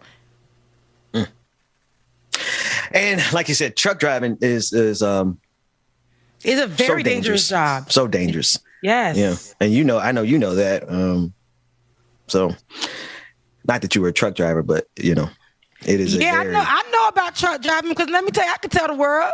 So when I was looking for a job, this 3 years ago, I was looking for, because I was black. Rebecca, no, I got to tell it. Rebecca Azor in her high heel stilettos, her fabulous nails. Put Rebecca on the full screen. Let's shift gears. We're going to be praying for that, brother. Full screen nails. Rebecca Azor with her hair, with her wigs, beat to the gods, high heels, red bottoms, not really red bottoms, but the knockoff red bottoms. He was climbing up in 18-wheelers, doing the mileage, the after checks when trucks pulled into the warehouse. Yeah. Didn't you have to back up one and park it one time? I had to park it. I had to move it and park it into a... Rebecca Azor out there driving 18-wheelers. Let me tell y'all. I had to leave it where it was at. It was like, listen, so listen. And that was part of the training process. And then I had to wear goggles, and the girl was like, oh, you want to wear those heels? Yes, I do want to wear these heels. I'm not going to look poor like you guys. I ain't even had no money. Mark from Australia. It's been a while, but we need Rebecca climbing up into an 18-wheeler. Go ahead, Rebecca. Anyways, so I got this job, it was at the time where no one was hiring me because I stood up to someone who's big in the game, whatever. So I was really frustrated. So I was like, I'm willing to take anything, sell my soul to the truck driving business. I went over there, got the job. Y'all, they had me going into areas, and in order to walk into areas where they're fixing the car, I had to put on my goggles. It's very dangerous just to even be around the trucks when they're being looked at or when they're being worked on, because anything could happen in that moment. So I had to put on goggles. You guys, I had to put on those crossing guard tops, the high yellow, the highlighter yellow pieces, the highlighter yellow joints, and it was like, guys, I kid you not, 85, 90 degrees outside. And they had me walk, I think and she did it on purpose, because they always can't stand when a cute girl comes to the job. So the lady that hired me did it on purpose. She's like, oh, Rebecca has heels on. Send her all the way to the back to truck number such and such and such and such, and make her go through it. That truck was sitting there, y'all, for days. So sometimes the truck drivers will come and drop it off and call it a day. I had to walk onto the gravel, heels, but I was like, oh, she's trying it. So I made sure I got my back straight, walked on that gravel, shaky as hell, but I made it to the truck. Sweat when I got there, armpits are sweaty, back is sweaty, but face was still fresh. Opened up the truck. In order for me to climb up the truck, I had to get this little ladder on, then step on the first step, then step on the next one, hold on to the tire, then grab onto this little thing, and then hop up just like so, and then get in there.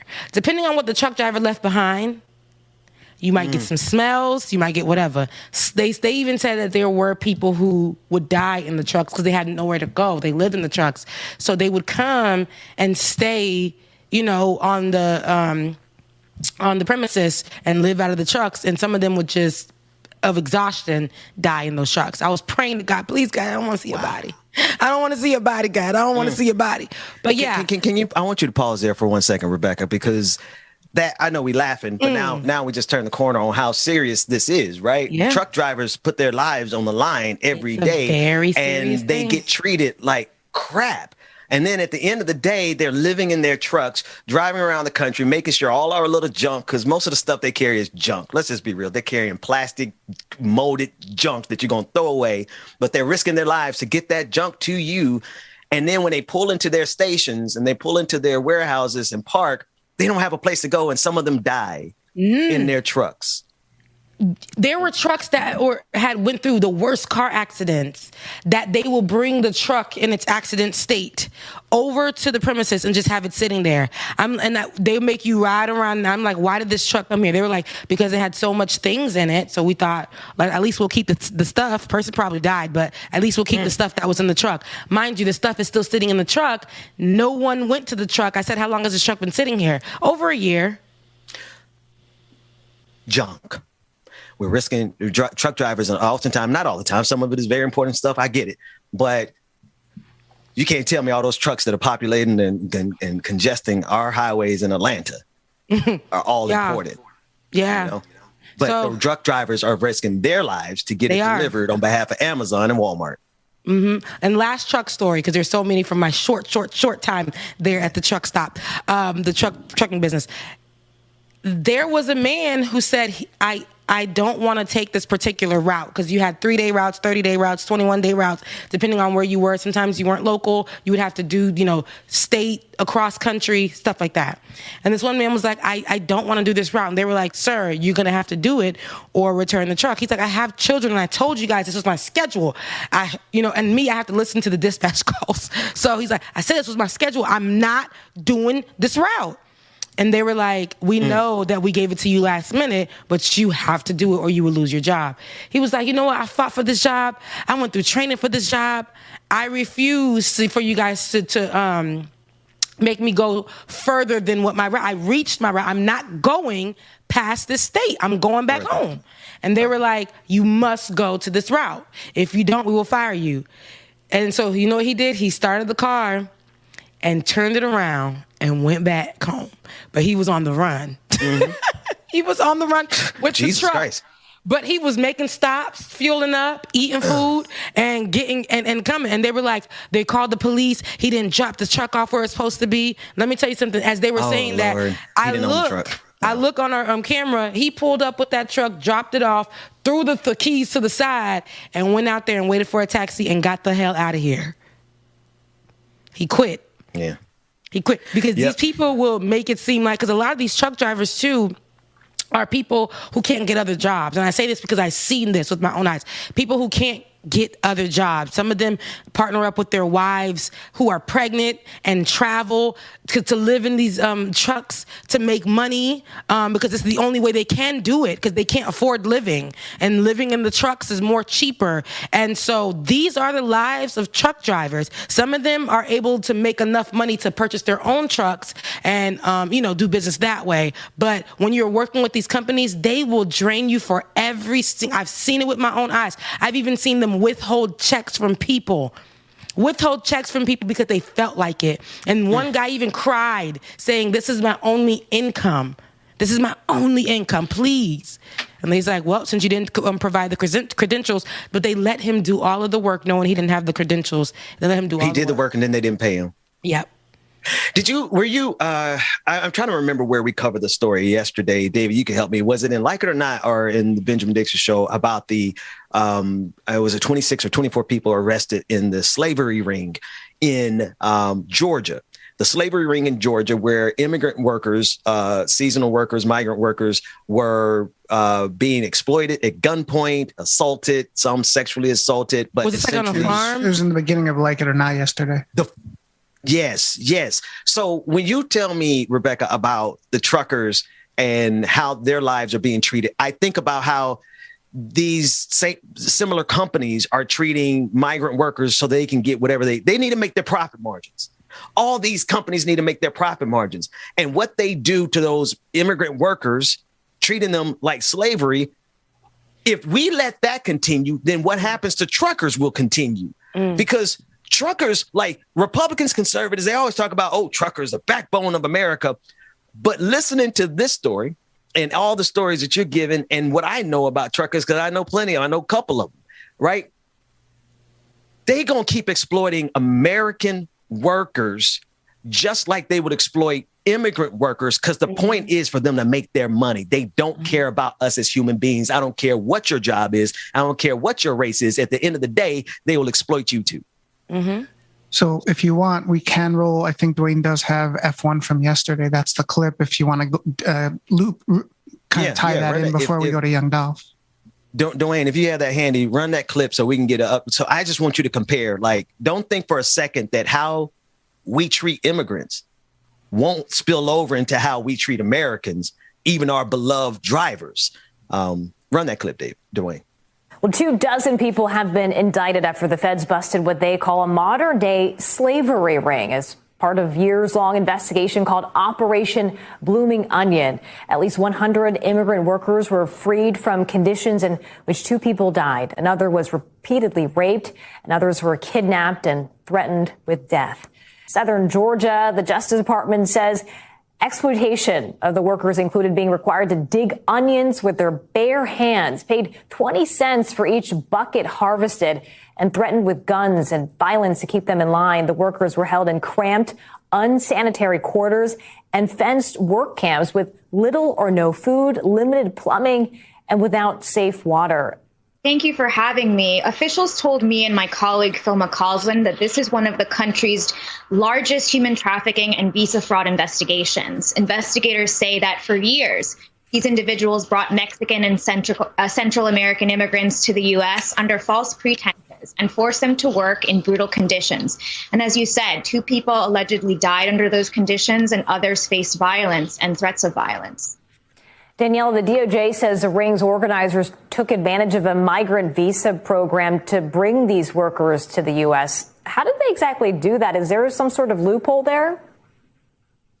Right. So investigators say the migrants were brought to the U.S. under the federal visa program for guest farm workers, known as the H-2A visa.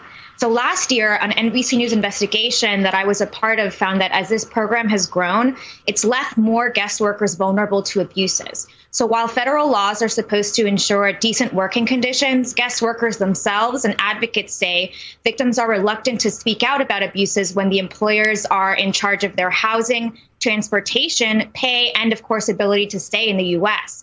Yes, so the charges in this case are related to forced labor, mail fraud, money laundering, and conspiracy to commit such crimes. And defendants face charges that can carry up to a life sentence.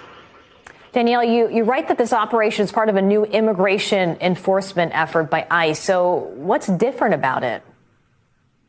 Right. So ICE said this investigation shows a shift to a focus on cracking down on bad employers who are exploiting people because of their immigration status through such brutal work conditions, lack of payment, and other abuse in order to maximize profits. Look at it. Lack of payment and other abuses to maximize profits. It's funny. I'm not attacking truckers, but I wonder if how many truckers realize that the treatment that they're experiencing really kind of mirrors the treatment that immigrants, the migrant workers who have been enslaved in this country to make these quarterly profit margins. So I'm sorry, Rebecca, that's what it reminded me of when you were talking about that story that you experienced at your job. Every place will have a slavery model where they're paying people pennies to a dollar and controlling them and messing up their thought process on, America will make you think you are so lazy. And I understand this. I was talking to my girlfriend last night, and I was like, hey, you know, when you're working somewhere, mama, my mom was calling me. When you're working somewhere, we have to respect where we're working. I'm not going to not show up to the show. I'm not going to not work for the company that I don't like, that I'm working for. I need this money. And I also know I'm working for them. I'm going to respect, you know, the fact that I work for them. I need to do the work while I'm there, like whatever. Now, I'm not going to let them abuse me, but I need to do that. But the things that they do to make you think, the things that they do that make you think you really, really can't be without this job. And if you don't work and if you don't overwork, you're lazy. They'll highlight the person that's literally like breaking their back, bending over underground, sideways, you know, up in the air for the company. They'll highlight that person and be like, oh, wow, Bob, you are so great. Shaquan is doing so great. And that's all they do is send an email out to say that that person is doing great. And now they make you feel less than, although you are doing what you were hired to do. So they'll make you feel this kind of way. And I feel bad because these truck drivers are sometimes driving out of their range, being, their payments and stuff are being taken from them. Now we see, or shorted. Now we see these immigrants who are on these farms. It's modern day slavery. It's slavery happening right now. Like being able to pick onions for these farmers and these places, and 20 cents. 20 cents an hour, was it? 20 cents. I think 20 cents a bucket of onions. Dude, that can't which do nothing. like it's like how much were they giving enslaved people for a bushel of cotton? Right? She said sometimes not even $100 for a 3 a.m. to 5 p.m.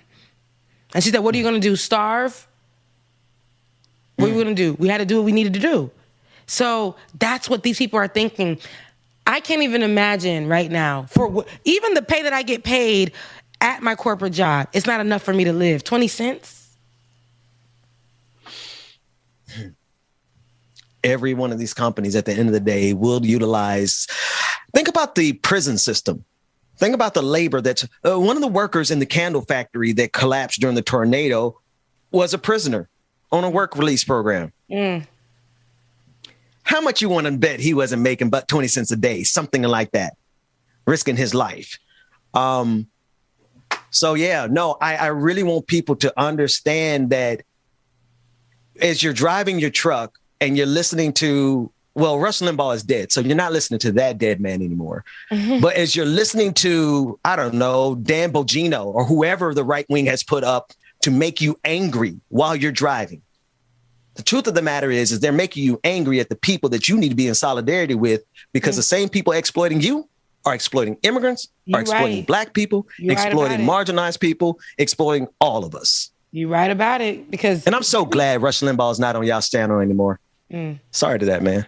They listen to other psychos, like that one with the, forgot his name, but he has the little voice like this and he talks like this. That guy. Oh, the Ben Shapiro's. Yeah. They're listening to them. Colonizer. Anyway. Whew, Lord, that was a good story. That was a story that is, I was excited about that story because I knew you worked at a truck company, and I knew if anybody knew what truckers go through on the back end when they got to deal with these companies, I knew you would. Now, David, did you read anything? Because I didn't read anything, but did the trucking company, by chance, get any reprimand? Details on the company now. Yeah, because I didn't see much of that in the article. And what kind of pressure was that company? But that man was driving 85 an hour because he had to get to his destination. He was under pressure to get there. And I was going to say, even if the trucking company got some flack for it, I could see them just saying, well, you know, even though the brakes failed, if he was going a safe speed, he would have been able to slow down, you know what I mean, or at least avoid. So they're going to figure out some way to skirt all kind of responsibility. And I'm telling you, I've been on these highways enough to let you know that trucks go over 85 when you get them on the highways. And they don't stay in the right lane that they're supposed to be in. They go on each and every one of them lanes, and they will flash their lights to blind you from the back. Those are the evil truck drivers. Not saying that that man did that, but yes, funny, but yes. No, we don't know if this was if he was an evil truck driver, they would have put that in the headline. Instead, they did what they could, which He didn't was have Cuban. because they have a history. Truck drivers, for everything that you do, truck drivers, they will like have a history of their tickets, of anything that they do. So they would have found that in his history, and they would have definitely put that if that was a thing. Yeah, being real, those some of the best times to be on the road. Like late at night, you find one of them trucks that's doing 85, 90, because you can just follow them because you know they got right behind CB radio. They got they watching the cops and all that. So get behind. I thought I was the only one. Nah, you either find a truck going or you find you a rabbit that's doing like 95 and just let him, and then you go chase it, man. Yeah, so when the police, so when the police do see now what's happening. You got to do it at night when they can't tell that you're black until they pull up on you. Yeah, the police have gotten me. The police have gotten me twice for following, and I call them best friend cars. I don't know why. I always call them best friend cars. But you follow them, and be That's like, my best friend. Don't slow down. Where you getting off on exit 233? Oh my God! Now I gotta go slow because I ain't going fast. But I call them rabbits. You let that rabbit get out there in front of you a little bit. That is so funny. Chase the rabbit. Yeah, they tame I used to be a rabbit, man. I used to not get on the highway and not do less than 90. It was before I had kids. I got 7 tickets at one stop one time. I said, you know what, I'm gonna slow down. It's time for me to slow down. So after that sitting, I don't think I really sped too much more after that. But also on this truck driver story, I couldn't find a video again, but yesterday there was some videos floating around with a bunch of truck drivers in solidarity. It was a line like 2 miles long of trucks just parked on the highway that wouldn't enter Colorado because of the verdict. Oh wow! Oh wow! No, that's the. I couldn't find the video. I was looking for it again, but God damn it, David! No, I was about to mess with you publicly, like you messed with me in our Slack, but I'm gonna leave it low, David. We're going with that update. We're gonna need that update on Monday. All right. We got two really good stories, and I know we've been on the truck driver story for a minute, but we got young Dolph, and then there's also another story about Dr. Oz trying to run for office. I'm so tired of these TV personalities. Like, I don't care if you're a TV personality. I'm just tired of these dickhead TV personalities injecting themselves at a time when we're trying to we're trying to save democracy here. Dr. Oz, can you please go and just make your money somewhere? It's funny because he, I was going to say, go to the serious one before you go to the clowning one. Yeah, it's funny because he even, I saw that while he was saying that he's going to be campaigning, he said, well, my show isn't going to be available in some states anymore. I think that because he's campaigning, some states have, or some companies have decided not to play his stuff, but he's still going to be doing it, and it's still going to be in other areas. So I'm like, how do we balance out you being Dr. Oz and your scripted content, and things that you have said that haven't been the best? Like, you have not had the best judgment on things, especially stuff that don't even be in your arena. You don't even be your business. How do we separate that from, you wanting to run for a Senate seat? But we have people like Arnold Schwarzenegger, right, who has won and has been, the governor of California. And has done those things. Now, I don't know what his leadership looked like because that's not my state. All I remember was a celebrity being in that position. But now I feel like it's gotten to a point where, because we had a celebrity in place as the, as the president of the United States, we're talking about Donald Trump, I feel like now anybody feels like they can take that seat without wanting actual change, positive change, or hearing their constituents' their actual issues and how they can, I don't see that for Dr. Oz. I just see a rich white man wanting to just doing what history has done and repeated itself in the United States of Florida, child, because I'm from Florida, in the United States of America, and wanting to just repeat history in that way, just being a rich white man, having some kind of history, having some kind of hierarchy, and being able to run. Do you know how many white people, like white women especially, are going to see this and be like, yeah, Dr. Oz, I love him. Let's vote. Well, if he wants to win, he better clean up his answers because he's not giving them what they want to hear. Oh, yes. Okay, so this is even better. Now, this is the funny part. So the serious part is we just don't have time for unserious people like Dr. Oz. We got we got a climate disaster impending. I'm trying to make sure my grandchildren actually can survive. Dr. Oz, please back the F up with your ignorance. Take a listen to this clip as he is completely and totally unprepared because, Rebecca, like you said, he doesn't have his script in front of him as he tries to answer the question on reproductive rights. Exceptions, which I appreciate. What is your position as both a doctor and a senatorial candidate on when life begins? When should we draw the line when abortion is legal? As a doctor, I appreciate the sanctity of life. And for that reason, I'm strongly pro-life. With the 3 exceptions I've mentioned, that's how I would vote. And when does that life begin? Again, if I'm pro-life, then it's a decision that comes back to the sanctity of when you think life does begin. And I believe it begins when you're in the mother's womb. When you're in the mother's womb, but that carries you all the way up to 9 months of pregnancy. No, of course not. Life's already started when you're in your mother's womb. But it's a rat hole to get trapped in the different ways of talking about it. We need, as a nation, to make sure the Constitution is appropriately followed, and people like me, and you may be in the same camp, who are pro-life, have our feelings respected. And this is something that should not be taken away from us by judiciary legislating from the bench. Yeah, but that's also something that's going to have to be legislated, and that answer is going to have to be given specifically. Listen, I appreciate the opportunity to talk to you tonight. Not the man reading him. Not the man. Bro, why do the journalists say, hey, man, you're going to have to be prepared next time to ask you that question? Hey, that was not, hey, you're going to have to work on that. Because I know, he's like, and then not Dr. Oz talking about, you on the same team as me. Why are you questioning me like that? He was like, because listen, they going to be questioning you like that. Now you up here, I'm giving you a shot, and you ain't doing what you need to do. That's really how they having that conversation right now. But you're just say that you're anti-abortion. Just say that. Just say it. And in your state, it's not, just talk about it, because these are the people in your state ain't really gonna like that too much. And you need to know how to answer these questions. What about those people? How are you gonna include them? If you can be somebody with your thoughts, it could be like, okay, you're pro-life. But what about those who aren't writing the same? How are you gonna do that? Listen, Dr. Oz is taking the fact that he's a doctor and thinking that's enough. That's enough. They're going to be hitting him with, it looks like plastic surgery, but they're going to be hitting him with other questions that have to do with medical questions or healthcare questions. They're going to be hitting him with that because he is a doctor. How is he going to answer those? It's not only going to be, if you're getting tripped up on abortion laws and you can't stand on your own 2 feet about what you believe in, ain't going to work for you, baby. That's right. It's not. Period.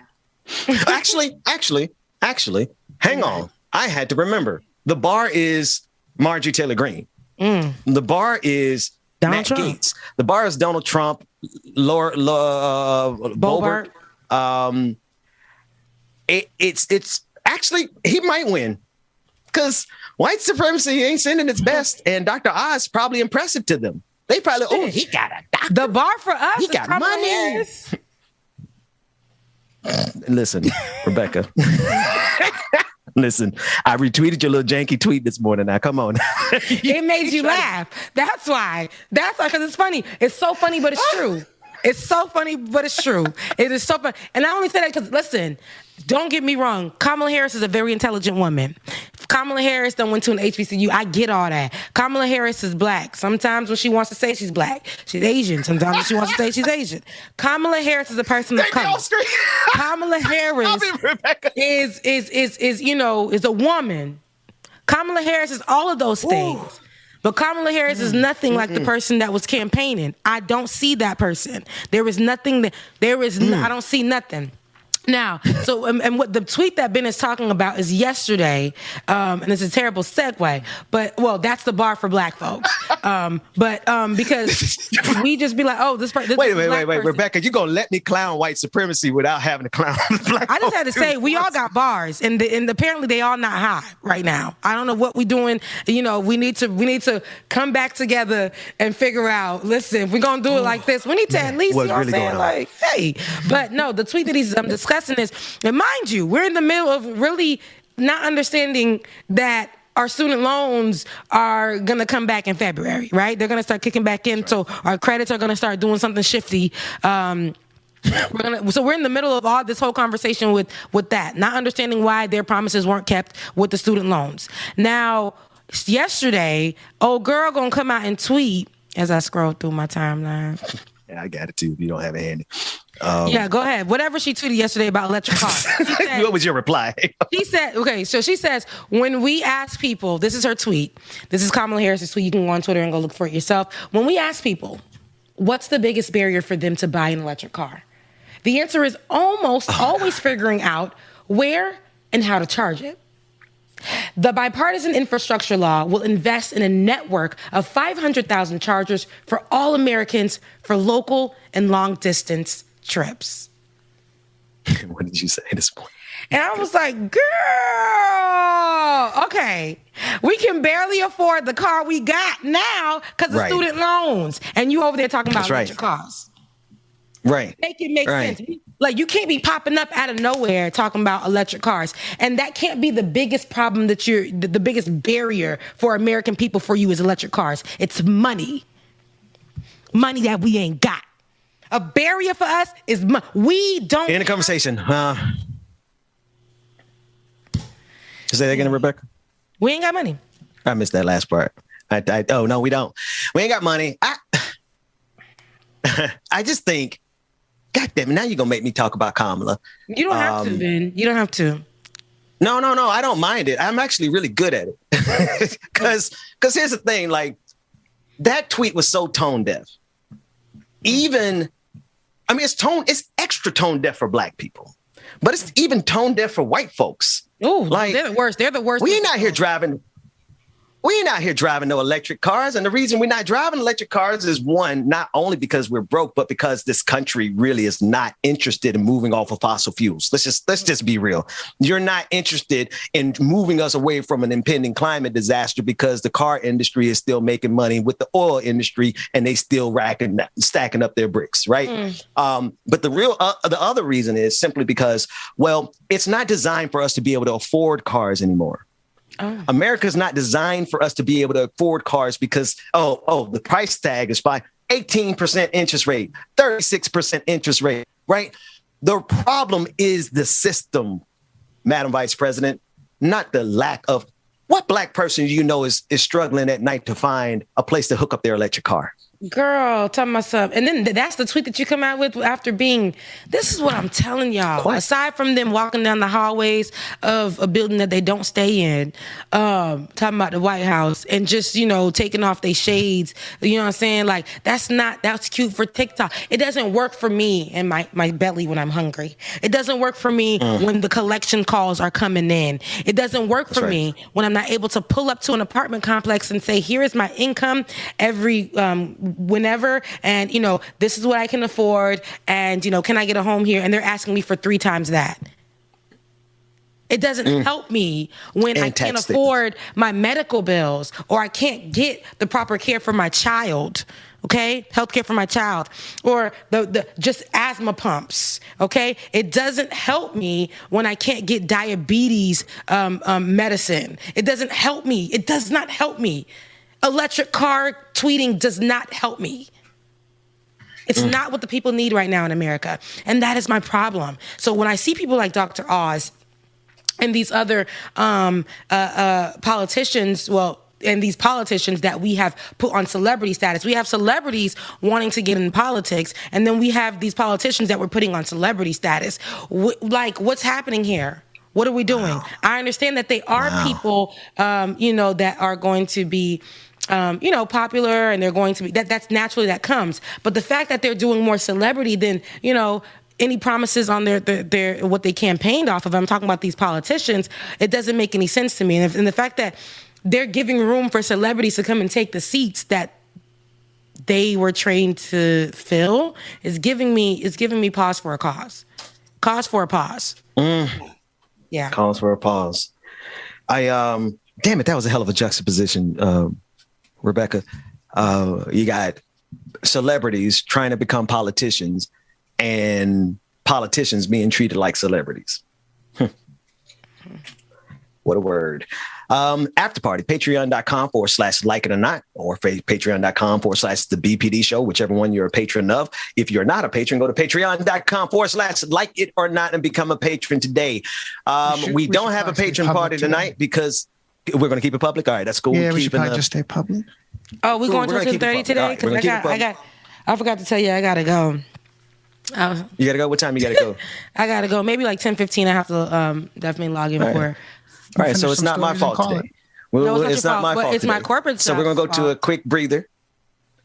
Let's do a quick song. When we come back, like it or not, and the after party commences, we'll be back right after this.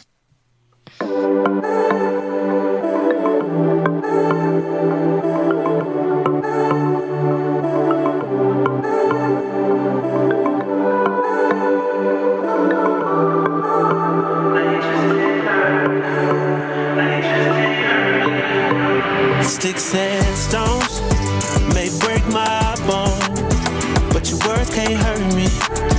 No, you just can't hurt me. No, I ain't been right more than I've been wrong, and it still can't hurt me. No, it just can't hurt me. No.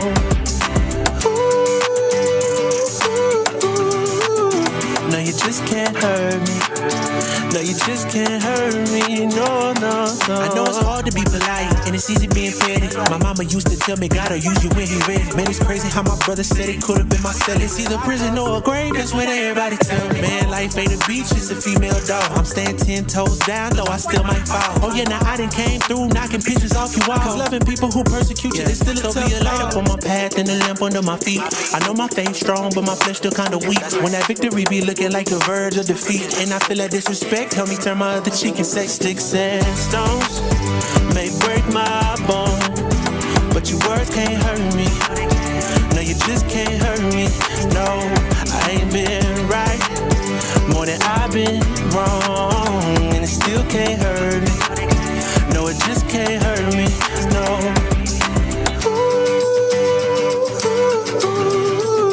No, you just can't hurt me. No, you just can't hurt me. No, no, no. No, you just can't hurt me. No, you just can't hurt me. No. See, it's hard to be polite. It's easy being petty. Mama used to tell me, gotta use you when he ready. Cause I ain't working on my own timing. Ain't got no diamonds on me, but I stay shining. Yeah, yeah. They say the world would be a better place if we take out the hate. Stop all the hate right now. Yeah. Let's keep it real. It'd be better if we just subtract the fake. Yeah. So be a light up on my path and a lamp under my feet. I know my faith strong, but my flesh still kinda weak. When that victory be looking like the verge of defeat, and I feel that disrespect, help me turn my other cheek and say sticks and stones may break my bone, but your words can't hurt me. No, you just can't hurt me. No, I ain't been right more than I've been wrong, and it still can't hurt me. No, it just can't hurt me. No.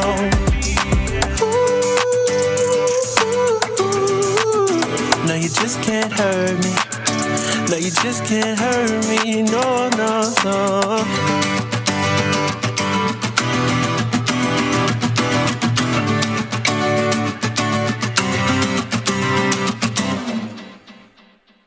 Welcome back, everybody, to the after party. Welcome to the after party. It is Friday. Oh my gosh, I'm so glad it's Friday. Rebecca, what's your plans for the weekend? Because I always put time in my business. So listen, y'all. So, you know, I was talking to a new man like every other day. But I felt like getting on one of them apps. I don't do well on those dating apps because it gives me bad anxiety. Like really, really, really bad anxiety. I don't like feeling like crazy. I don't know if that's like, if anybody else is like listening and they can agree with that experience on being on dating apps. You get picked apart and you pick people apart on those apps and you start just going crazy. But I feel like right now that's kind of like the only way to, because, you know, aside from me answering my DMs from creepy people, you know, this is more of a process. this is more of a process. So everybody who's pulling up in her DMs, please try a less creepy approach. Yeah, please. But it sucks because you feel like you gotta wait to get chosen, and people are doing the same. Like everybody is just like kind of it's a pick me process. And I don't like that feeling. I don't like it at all.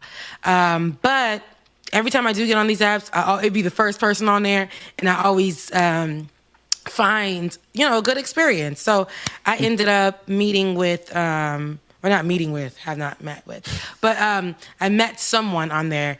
And why he had to be Haitian? Huh? Why he had to be Haitian? I'm like, Lord, I didn't. And this is a brand new app that I've gotten on. It's Hinge. I didn't, they say it's the app designed to be deleted. So after you meet your partner, it's designed to be deleted. So, I didn't even know how to utilize it. I, not to toot my own horn, but I was getting lots and lots of you get anxiety over it and you get all the pics. I don't like doing that. I don't like that thing. My girlfriend, because I'm telling my girlfriend, nobody is hitting me up on this app. I don't understand. I know I'm cute. It makes you do those kind of things to yourself. She's like, no, you're doing it wrong. I was like, oh, okay. So she walked me through. But anyways, met a guy. At first I'm like, get out of here. Like, I'm not even interested. Next.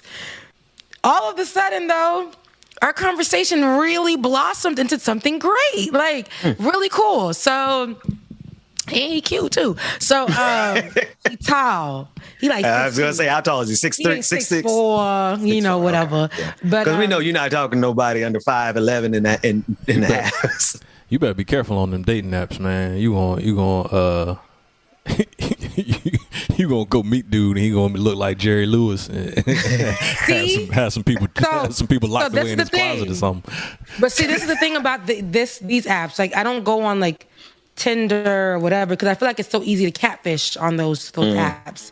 So on these apps, they allow you to in the app video chat and voice note and access to your other social medias. And I'll say this also, Facebook takes from your social media itself, and that's the only way that you can do the Facebook dating app.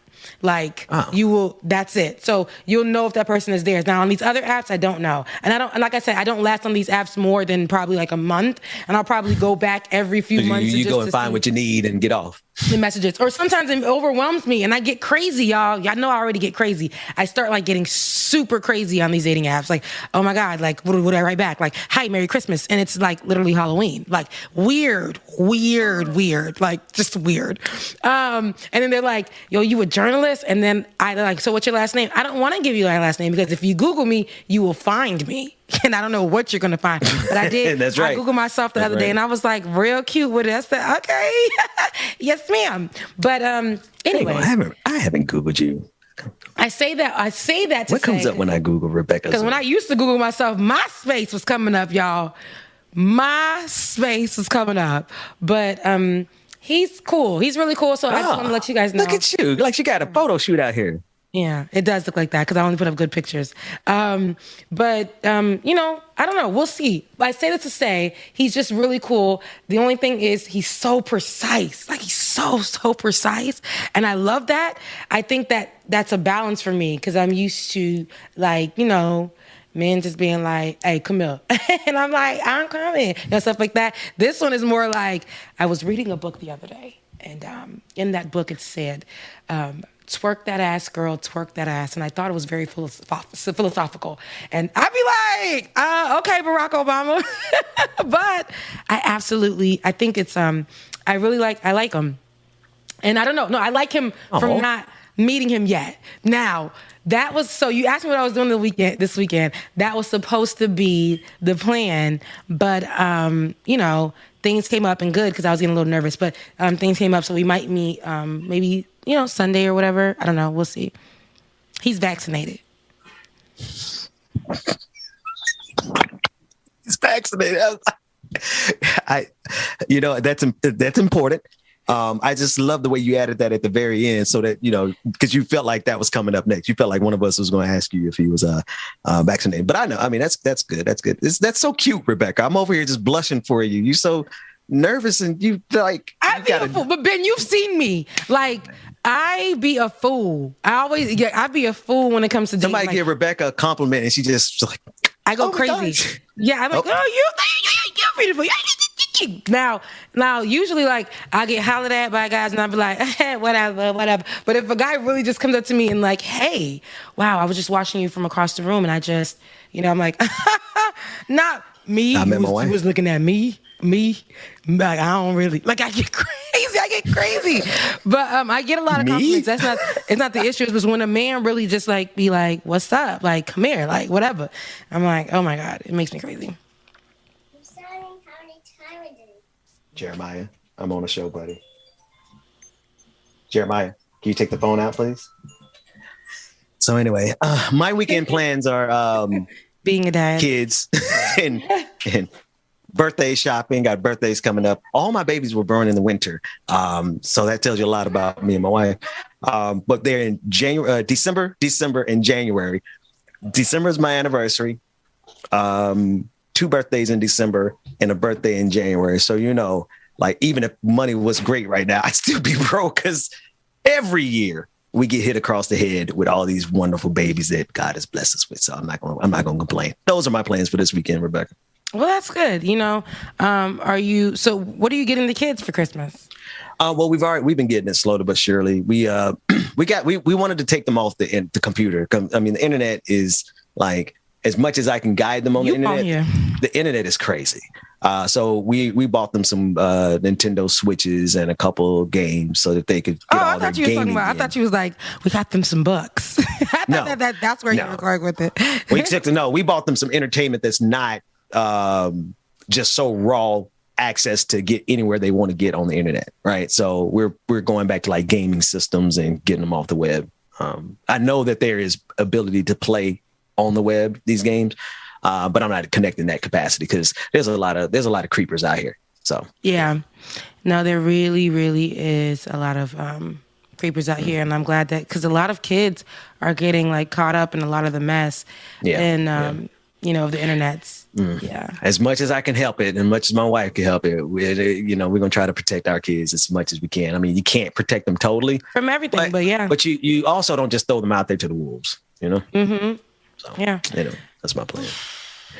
All right, folks. There was one other video that I think we wanted to show. I want to just go back real quick to our list, and then we'll get out of here. Rebecca, I know you got to go in a minute. David, what was the after party video that or was it one from the main show? It was one from the main show. It was Young Dolph. We need to cover. But if we want to get later after Young Dolph, if we have time, we can do Jake Paul or Witzke. What did you want to cover with Young Dolph? His homegoing, right? That was. Yes, it was the pastor that preached the homegoing service.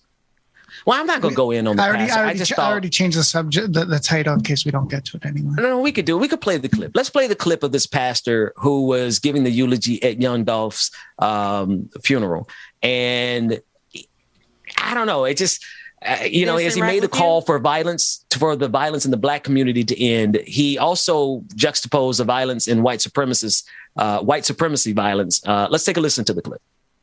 Yesterday I was asked by one of my colleagues if we could get the hip-hop community to agree to put the guns down. And I said, I'm sure we could. Ain't that right, Memphis? Then I said, and also, we need to make sure we get white nationalists and white supremacists who shoot up schools and storm capitals to put their guns down too. And we need to get police officers who shoot and kill unarmed Black folks to put their guns down too. Because ain't no Uzis made in Orange Mound, ain't no Winchester rifles made in Whitehaven, and they weren't manufacturing Dracos in Dixie Homes. In order for that to happen, somebody has to write some policies. Somebody has to make some proclamations and do some political. Let me tell you something. Come on, Ben, I don't know what Listen, let me tell you something. This is why you don't, this is why, hold on. No, I ain't going out like that. You ain't gonna take me out like that.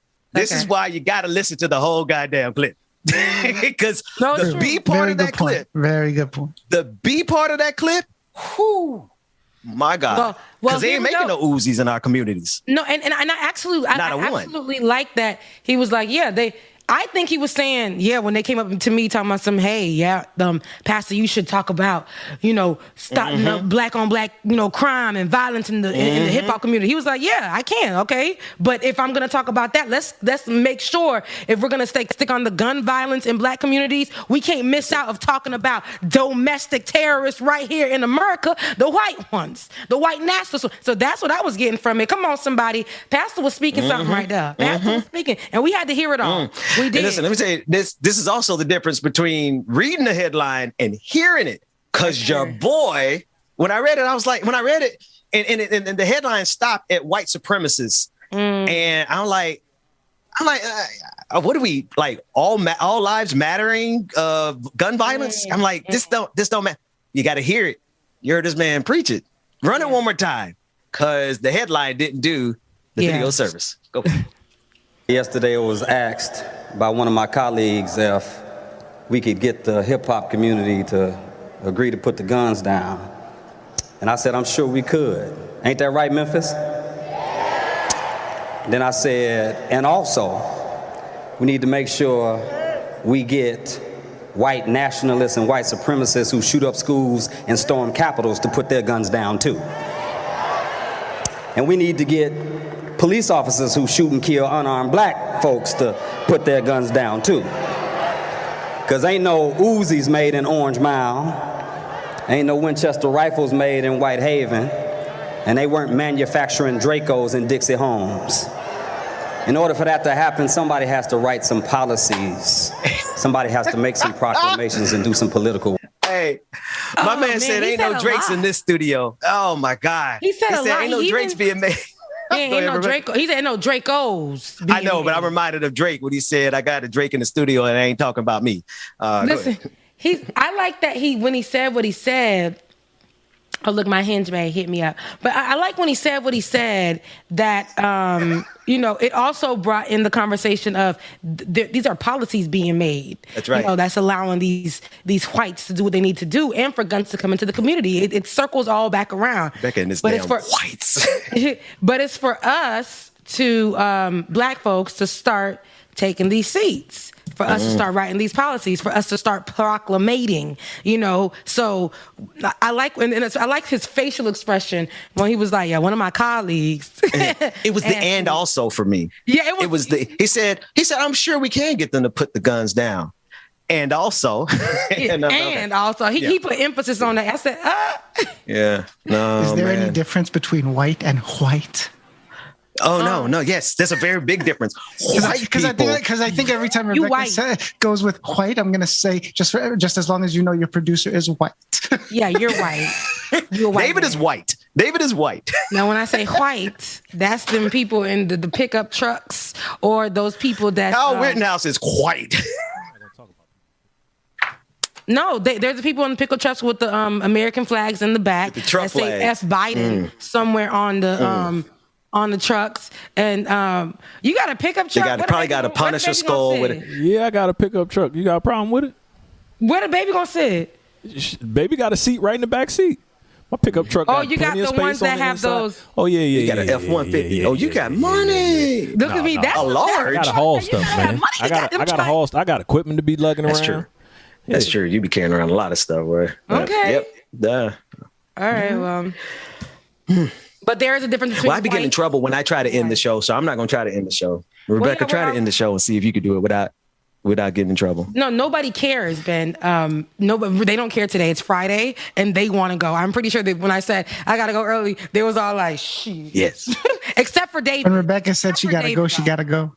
Yeah, when I got to go, David be wanting to stay on forever. But nope, I got a 45 minutes, and I got another stream. Oh yeah, I forgot you working 2 jobs, 6 jobs. White man working hard. Okay, so it's so good. We got. I almost said white man, but you're not a white man. We got a hard working white man on our team. We do, and I love him. I really do. Listen, we are at the end of the show. Happy birthday again, Dwayne. I hope that you enjoy the rest of your weekend on your Jesus year. And if you guys haven't, make sure you bless him with something. It is his birthday. What's that? I want to call it out. What's that Cash App, Dwayne? Yeah. Dwayne Gladden.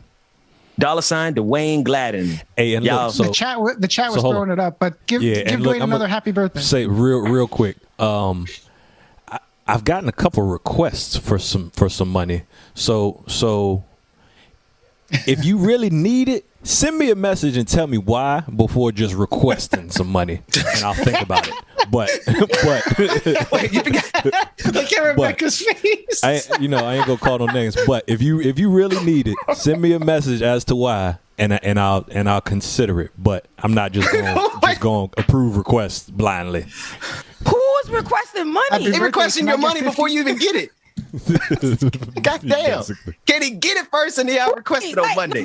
We are not sending the cash app for y'all to be requesting money.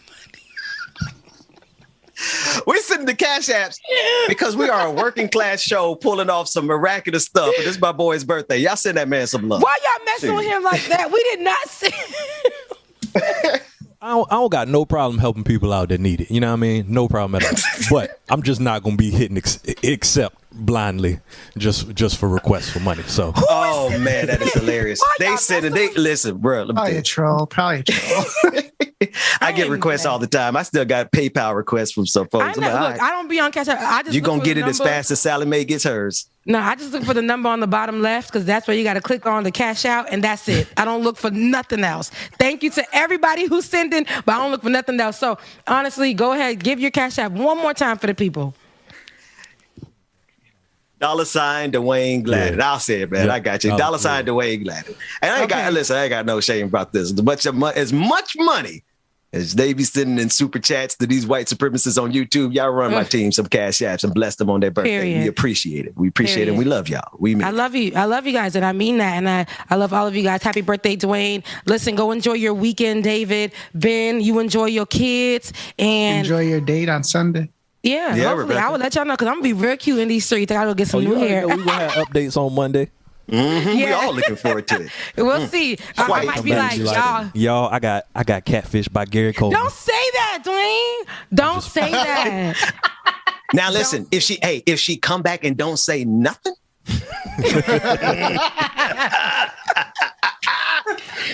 No, you see how he's making me like real G's moving silence. Let's go. Yep.